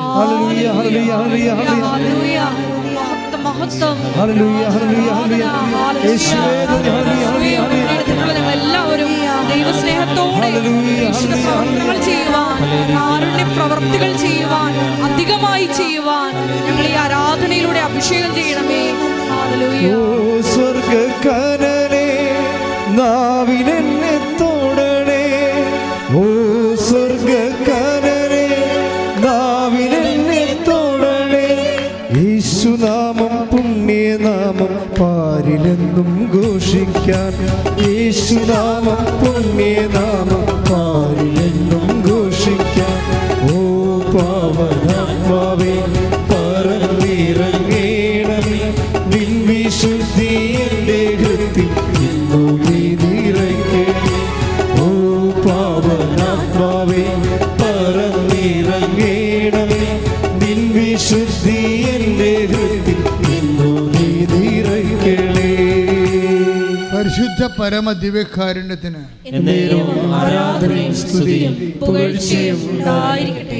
ദൈവസ്നേഹമായാലും വിശ്വാസമായാലും എൻ്റെ നിലവാരം ഒന്ന് ചെക്ക് ചെയ്യണം, നല്ലതാണ്. എല്ലാവർക്കും വിശ്വാസമുണ്ടേ. അല്ല പിന്നെ വയനാട് നിന്നൊക്കെ ആൾക്കാർ വന്ന് ഉടമ്പെടുക്കുക, വളരെ പാവപ്പെട്ടവർ. വിശ്വാസമുണ്ട്. വിശ്വാസത്തിൻ്റെ എക്സ്പ്രഷൻസാണ് അതുപോലെ പ്രധാനപ്പെട്ടത്. എല്ലാവർക്കും ദൈവസ്നേഹമുണ്ട്. ദൈവസ്നേഹത്തിൻ്റെ എക്സ്പ്രഷൻസാണ് അതുപോലെ പ്രധാനപ്പെട്ടത്. ഇപ്പോൾ കഴിഞ്ഞ ഗ്രേസി ഡേവിസിൻ്റെ സാക്ഷ്യം കഴിഞ്ഞ ആഴ്ച ഞാൻ പറഞ്ഞിരുന്നു. അവരുടെ വേറൊരു സാക്ഷ്യമുണ്ട്. അവരുടെ സാക്ഷ്യം വെച്ചാൽ അവരങ്ങനെ ഇവിടെ അമ്മയുടെ മുമ്പിൽ വന്ന് ഇരിക്കുകയാണ് ധ്യാനം കൂടാൻ വേണ്ടി. ധ്യാനം കൂടുന്ന കാര്യം കഴിഞ്ഞപ്പോൾ ഞാൻ നിങ്ങളോട് എന്ത് പറഞ്ഞാലുമേ ചില ആൾക്കാർ അത് സീരിയസ് ആയിട്ട് ഭയങ്കര അൾട്രാ സീരിയസ് ആയിട്ട് എടുക്കും. ചില ആൾക്കാർ അച്ഛൻ അങ്ങനെ പറഞ്ഞാലോ ധ്യാനത്തിൻ്റെ കൂടെ ഉള്ളതായിരിക്കും, അത് അവരത്ര സീരിയസ് എടുക്കില്ല. ഗ്രേസ് ഡേവിഡിനോട് ഇപ്പോൾ ഞാൻ ആ രോഗശാന്തി പ്രാർത്ഥന കഴിഞ്ഞപ്പോൾ ഞാൻ പറഞ്ഞു നിങ്ങളെല്ലാവരും മുട്ടേ നിൽക്കാൻ പറഞ്ഞു. അവർ മുട്ടയെന്ന്. അപ്പോൾ ഞാൻ പറഞ്ഞു എനിക്ക് പരിശുദ്ധാത്മാവ് നൽകിയതൊക്കെ ഞാൻ നിങ്ങൾക്ക് വേണ്ടി പ്രാർത്ഥിച്ചിട്ടുണ്ട്. ഇനി ഞാൻ നിങ്ങളുടെ ഇടയ്ക്ക് നിങ്ങളുടെ വിഷയം എന്തെങ്കിലും വിട്ടുപോയിട്ടുണ്ടെങ്കിൽ നിങ്ങൾക്കത് ഇപ്പോൾ പ്രാർത്ഥിക്കാം. ഞാൻ നിങ്ങൾക്ക് വേണ്ടി മധ്യസ്ഥം നയിക്കുന്നു, അമ്മ നിങ്ങളെ സഹായിക്കും. അപ്പോഴാണ് ഗ്രേസി ഡേവിഡ് ഓർത്തത് ഒരു കുപ്പി വെള്ളവും കൊണ്ട് വന്നായിരുന്നു. കാര്യം അത് ബാഗിൽ വെച്ചുകൊണ്ട് ഇവിടെ ഇരിക്കരുത്, ബാഗിൽ വെച്ചുകൊണ്ട്.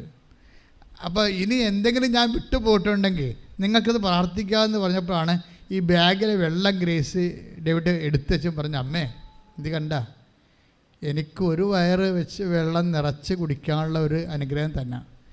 ഞങ്ങളുടെ വീട്ടിലെ വെള്ളം ഇതാണ്, ഇന്നത്തെ ബാക്ടീരിയ ആണ്, ചത്തുപോകുന്ന പറയണം, ഞങ്ങളിനി എവിടെ പോയി പൊറുക്കും എന്ന് പറഞ്ഞ് അമ്മനെ ഈ കുപ്പിയും വെള്ളവും കാണിക്കും. അത് എക്സ്പ്രഷൻസ് ഓഫ് ഫെയ്ത്ത് എന്ന് പറയും, വിശ്വാസത്തിൻ്റെ എക്സ്പ്രഷൻ. അമ്മനെ കുപ്പിയും വെള്ളം, ഈ വെള്ളം കണ്ട അമ്മേ ഇത് കുടിക്കാൻ പറ്റത്തില്ല, ഇത് ബാക്ടീരിയയാണ്, ഞങ്ങൾ അവിടുന്ന് എവിടെ പോയി ഇനി പൊറുക്കാനാണ്, ചെറിയ സ്ഥലമാണ് താമസിക്കുന്നത്. അമ്മനെ വെള്ളമൊക്കെ കാണിച്ചിട്ട് അവർ പോകും. വീട്ടിൽ ചെല്ലുമ്പോൾ ഭർത്താവ് വാതിൽക്ക് നിൽപ്പുണ്ട്. ഭർത്താവ് ചോദിക്കും, എടി അമ്മ വെള്ളത്തിൻ്റെ കാര്യം വല്ലതും പറഞ്ഞ? കണ്ട, അതാണ് സാധനം. നോക്കിയേ, അവരെന്ത് സീരിയസ് ആയ വിഷയം എടുക്കണം, ഒരു കുടുംബം എന്ത് സീരിയസ് ആയിട്ടാണ് ആ വിഷയം എടുക്കുന്നത്. നമ്മളൊരു മന്ത്രിനെ, മുഖ്യമന്ത്രിനെ, നമ്മുടെ ഏറ്റവും അടുപ്പമുള്ള ആളെ കണ്ടുവച്ചും വീട്ടിൽ ചെല്ലുമ്പോൾ ഉണ്ടാകുന്ന ഒരു സ്വാഭാവിക പ്രതികരണമാണ്. അപ്പോൾ ഗ്രേസ് എന്ന് വിളിക്കും, ഗ്രേസേ അമ്മ വെള്ളത്തിൻ്റെ കാര്യം വല്ലതും പറഞ്ഞു വന്ന് ഭർത്താവ് ചോദിക്കും. അപ്പോൾ ഗ്രേസ് പറയും, അമ്മ ഞാനെല്ലാം അമ്മയോട് പറഞ്ഞിട്ടുണ്ട്, അമ്മ നമുക്ക് നല്ലതേ വരത്തത്തുള്ളൂ. കാര്യം റിട്ടേൺ ഒന്നും പറഞ്ഞില്ലായിരുന്നല്ലോ, അപ്പോൾ പിന്നെ അവർക്ക് വേറെ മറുപടി പറയാം, തിരിച്ചൊന്നും പറഞ്ഞില്ലല്ലോ, കാണിക്കുക മാത്രമല്ലേ ചെയ്തുള്ളൂ. ഞാനെല്ലാം അമ്മയോട് പറഞ്ഞിട്ടുണ്ട്. അവർക്ക് ദീർഘനിശ്വാസത്തോടെയാണ് പറയുന്നത്, ഞാനെല്ലാം അമ്മയോട് പറഞ്ഞിട്ടുണ്ട്, അമ്മ എല്ലാം ചെയ്യും എന്ന് പറഞ്ഞ് അവരകത്തോട്ട് കയറിപ്പോയി.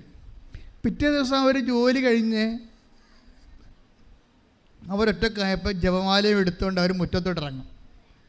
മുറ്റത്തോട്ടിറങ്ങി ജപമാല ചൊല്ലിക്കൊണ്ടിരിക്കുമ്പോൾ ചോദിക്കും, ഗ്രേസേ കിണർ കുത്തണ്ടെന്ന് ചോദിക്കും.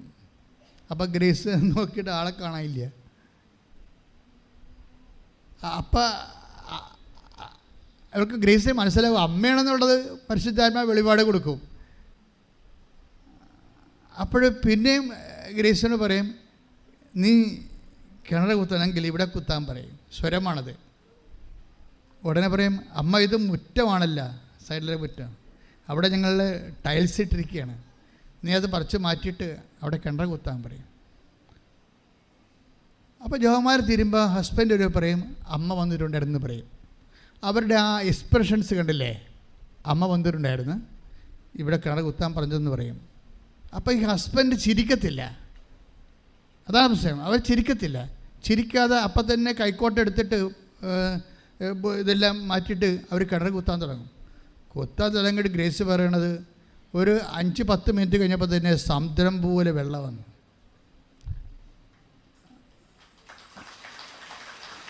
അതെന്താ സംഭവം എന്ന് വെച്ച് കഴിഞ്ഞാൽ, നമ്മൾ ഉടമ്പടിയുടെ ഒരു നിലവാരം അതാണ്.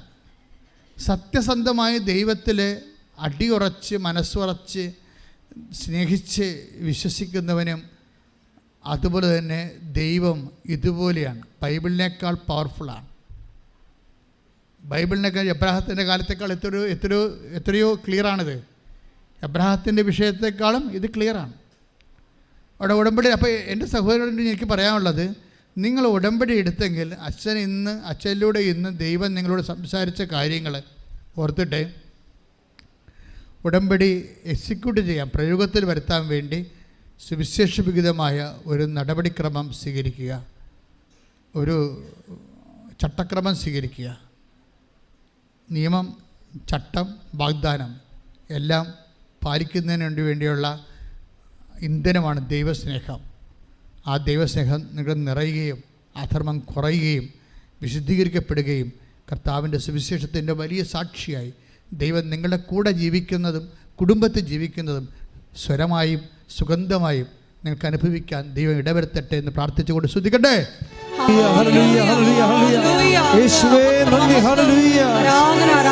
രോഗസൗഖ്യ പ്രാർത്ഥനയാണ്. ജീവിത ദുരിതങ്ങൾക്ക്, തടസ്സങ്ങൾക്കുമെതിരെയുള്ള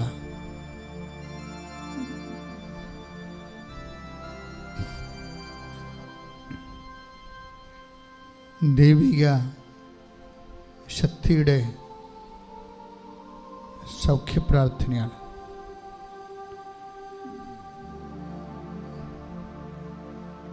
അച്ഛൻ പ്രാർത്ഥിച്ചുകൊണ്ടിരിക്കുമ്പോൾ നിങ്ങൾ സ്തുതിക്കുകയോ വിശ്വാസപ്രമാണം അറിയാവുന്നവർ വിശ്വാസപ്രമാണം ചെല്ലുകയോ ചെയ്തുകൊണ്ട് നിങ്ങളുടെ വിശ്വാസത്തെ പ്രകടിപ്പിക്കുക. കർത്താവേ, നിന്റെ ഉന്നതമായ നാമത്തിന് സ്വസ്ഥം ചെയ്യുന്നു. കർത്താവേ, നിന്റെ വിശുദ്ധ പൗരോഹിത്യത്തെ മഹത്വപ്പെടുത്തണമേ. കർത്താവേ, സഭയിലുള്ള സാന്നിധ്യം പ്രകടമാക്കണമേ. 36 വർഷം അർപ്പിച്ച കുർബാനയുടെ യോഗ്യതയാണ്. കൃപാസ്ഥാനത്താരെ ജീവനോടെ പ്രത്യക്ഷപ്പെട്ട അമ്മമാതാവിൻ്റെ മാധ്യസ്ഥത്തിൽ ഈ അൾത്താരയിൽ നടന്ന 10,000-കണക്കിന് ആരാധനയുടെ ശക്തിയാൽ ഇപ്പോൾ പ്രാർത്ഥിച്ചുകൊണ്ടിരിക്കുന്നവരുമേ, ഇത് ഓൺലൈനായി എപ്പോഴെല്ലാം ആരെല്ലാം എവിടെയെല്ലാം വെച്ച് പ്രാർത്ഥിക്കുന്നുവോ അവിടെയെല്ലാം ജീവിതത്തിൽ ശരീരത്തിൽ ഉണ്ടാകുന്ന ദൈവികമായ ജീവിത ദുരിതങ്ങളെ, തടസ്സങ്ങളെ പരിശുദ്ധമ്മയുടെ മാധ്യസ്ഥതയിൽ ഈശോ പൂർണ്ണമായി ഏറ്റെടുക്കട്ടെ. കർത്താവേ, ഓരോ മകൻ്റെ മേലും മകളുടെ മേലും നിൻ്റെ വിശുദ്ധമായ വലതുകരം വെക്കണമെന്ന് പ്രാർത്ഥിക്കുന്നു. കർത്താവേ, അടിപ്പിണർ പോലെ വൈതാക്കാലം പോലെ ദൈവികമായ ശക്തി ഓരോ മകൻ്റെ മേലും മകളുടെ മേലും കർത്താവെ അങ്ങ് ഒഴുക്കണമെന്ന് പ്രാർത്ഥിക്കുന്നു. കർത്താവ് ഉച്ചി മുതൽ ഉള്ളംകാൽ വരെ കർത്താവിൻ്റെ രക്തം പടരട്ടെ. ഉച്ചി മുതൽ ഉള്ളംകാൽ വരെ കർത്താവിൻ്റെ ശക്തി പടരട്ടെ.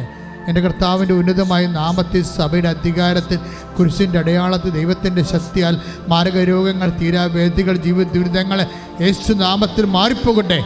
ഹല്ലേലൂയ, ഹല്ലേലൂയ, ഹല്ലേലൂയ. യേശുവേ നന്ദി. ഹല്ലേലൂയ. ആരാധന, ആരാധന. ഹല്ലേലൂയ. അരികിൽ വരേണേ, സദയം തൊടേണേ, സുഖമായിടും എൻ്റെ ഉള്ളം.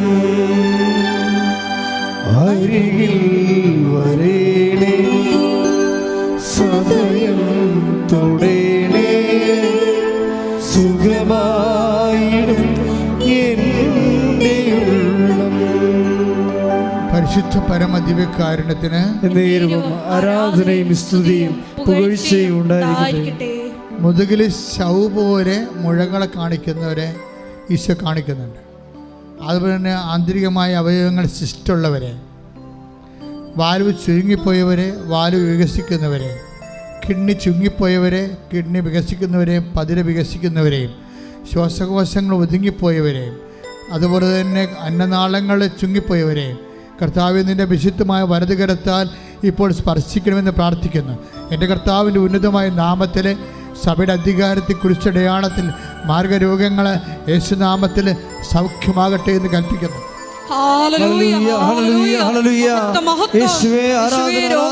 സന്ദേശത്തിന് നന്ദി പറയുന്നു.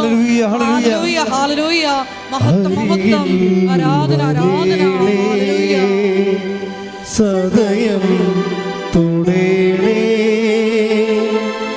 സുഖമായിടും എൻ്റെ ഉള്ളം. അരികിൽ വരേണേ, സദയം തുടേണേ, സുഖമായിടും എൻ്റെ ഉള്ളം. പരിശുദ്ധ പരമദിവ്യകാരുണ്യത്തിന് ആരാധനയും സ്തുതിയും പുകഴ്ചയും ഉണ്ടായിരിക്കട്ടെ. ത്വക്ക് രോഗികൾക്കും ക്യാൻസർ രോഗികൾക്കും വേണ്ടി പ്രാർത്ഥിക്കാം. മുട്ടിപ്പിടിക്കുന്നവർക്ക് വേണ്ടി പ്രാർത്ഥിക്കാം. കണ്ണ് കാഴ്ചപ്പോകുന്നവർക്ക് വേണ്ടി പ്രാർത്ഥിക്കാം. ചെവി കേൾക്കാത്തവർക്ക് വേണ്ടി പ്രാർത്ഥിക്കാം. തൈറോയ്ഡ് രോഗികൾക്ക് വേണ്ടി പ്രാർത്ഥിക്കാം. ഹൃദയ രോഗികൾക്ക് വേണ്ടി പ്രാർത്ഥിക്കാം. വാതരോഗികൾക്ക് വേണ്ടി പ്രാർത്ഥിക്കാം. ശക്തമായി സ്തുതിക്കട്ടെ. ഹല്ലേലൂയ, ഹല്ലേലൂയ, ഹല്ലേലൂയ, ഹല്ലേലൂയ. കർത്താവേ, നിന്റെ ഉന്നതമായ നാമത്തിന് സ്വന്തം ചെയ്യുന്ന കർത്താവേ, നിന്റെ വിശുദ്ധ പൗരോഹിത്യത്തെ മഹത്വപ്പെടുത്തുന്ന കർത്താവേ, സഭയിലുള്ള സാന്നിധ്യം പ്രകടമാക്കണമേ കർത്താവേ. യേശുക്രിസ്തുവിൻ്റെ വിശുദ്ധ രക്തം, യേശുക്രിസ്തു വിശുദ്ധ രക്തം ഉച്ചമുതൽ ഉള്ളംകാല് വരെ ശരീരം ആസ്തകനം പൊതിയട്ടെ. മാർഗരോഗങ്ങൾ, തീരാവേദികൾ, ത്വക്ക് രോഗങ്ങൾ യേശുക്രിസ്തു നാമത്തിൽ, അസ്ഥി രോഗങ്ങൾ, അസ്ഥി ഉരുക്കങ്ങൾ, രക്തസ്രാവങ്ങൾ, മറ്റു തരത്തിലുള്ള സ്രാവരോഗങ്ങളെ യേശുവിന്റെ നാമത്തിൽ മാറിപ്പോകട്ടെ. ശുദ്ധിക്കട്ടെ. ഹല്ലേലൂയ ഹല്ലേലൂയ യേശുവേ നന്ദി നന്ദി ഹല്ലേലൂയ ഹല്ലേലൂയ. എല്ലാ രോഗികളെയും സമർപ്പിച്ച് പ്രാർത്ഥിക്കുന്നു. യേശുവേ അവരെ സാക്ഷികളാക്കി പ്രാർത്ഥിക്കുന്നു. ഹല്ലേലൂയ. സദയം തുടേണേ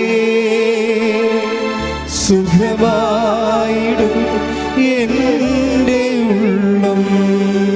പരിശുദ്ധ പരമദിവ്യകാരുണ്യത്തിന് എന്നേരവും ആരാധനയും സ്തുതിയും പുകഴ്ചയും ഉണ്ടായിരിക്കട്ടെ. ഓൺലൈനിലുള്ളവരും ഇവിടെ തീർത്ഥാടനത്തിലുള്ളവരും ഉടമ്പടി പുതുക്കിയ വിഷയങ്ങളുടെ മേലും ഉടമ്പടി ആദ്യമായിട്ട് വെച്ച വിഷയങ്ങളുടെ മേലും അതിശക്തമായി സ്തുതിച്ച് പ്രാർത്ഥിക്കട്ടെ. ശ്രുതികട ഹല്ലേലൂയ ഹല്ലേലൂയ ഹല്ലേലൂയ യേശുവേ ആരാധന. Christ, power of His Spirit, touch with the fire finger, soak with the precious blood, and through the Catholic Church, with the power of Jesus Christ, with the merit of some holy priesthood, I command you in the name of Jesus Christ to be healed. കർത്താവേ, ജോലിയില്ലാത്തവര്, സാമ്പത്തിക തകർച്ച വന്നവര്, case അകപ്പെട്ടിരിക്കുന്നവര്, സ്വാഗതപടി നടക്കാത്തവര്, കർത്താവ് സ്ഥലമില്ലാത്തവർ, വീടില്ലാത്തവർ, വാടക താമസിക്കുന്നവർ, വഴിയില്ലാത്തവർ, കുടുംബത്തിൽ കലഹങ്ങളുള്ളവർ, മാരകരോഗികൾ, മനോരോഗികൾ കർത്താവിൻ്റെ നാമത്തിൽ ഏറ്റെടുക്കട്ടെ. കർത്താവ് വിവിധ വിദേശങ്ങളിൽ അകപ്പെട്ടുപോയവർ, പോകാൻ പോകുന്ന രോഗികൾ, പോകാൻ പോകുന്ന മനുഷ്യർ, തിരിച്ചു വരാൻ നിവൃത്തിയില്ലാതെ ഇരിക്കുന്നവർ, വിസ കിട്ടാത്തവർ, ഓഫർ ഇട്ടവർ വിസ കിട്ടാത്തവർ, ജോലിക്ക് ഇടം കിട്ടാത്തവർ, താമസിക്കാൻ ഇടം കിട്ടാത്തവർ, ഭക്ഷണത്തിന് മാർഗമില്ലാത്തവർ, ശമ്പളം കുരുങ്ങിപ്പോയവർ, വിവാഹം ഒത്തുവരാത്തവർ, കർത്താവ് കേസ് അകപ്പെട്ടവർ, ഭാര്യാഭർത്താക്കന്മാരെ കേസ് അകപ്പെട്ടിരിക്കുന്നവർ, എല്ലാ മേഖലകളിലും മക്കളില്ലാത്തവർ, എല്ലാ യേശുവിനുമായ നാമത്തിൽ സഭയുടെ അധികാരത്തിൽ കുരിശിൻ്റെ അടയാളത്തിൽ ജീവിത ദുരിതങ്ങൾ, തടസ്സങ്ങൾ യേശു ക്രിസ്തു നാമത്തിൽ ബന്ധിക്കപ്പെടട്ടെ. ശ്രദ്ധിക്കട്ടെ. ഹല്ലേലൂയ ഹല്ലേലൂയ യേശുവേ ഹല്ലേലൂയ. ആരാധന ആരാധന. ഹല്ലേലൂയ ഹല്ലേലൂയ. വരേണമേ എന്നിൽ നിറയണമേ നാഥാവരേണമേ സൗഖ്യം നൽകണമേ നാഥാവരേണമേ എന്നിൽ നിറയണമേ നാഥാവരേണമേ സൗഖ്യം നൽകണമേ. മുട്ടാനിക്കുക, മൗനമായി പ്രാർത്ഥിക്കുക.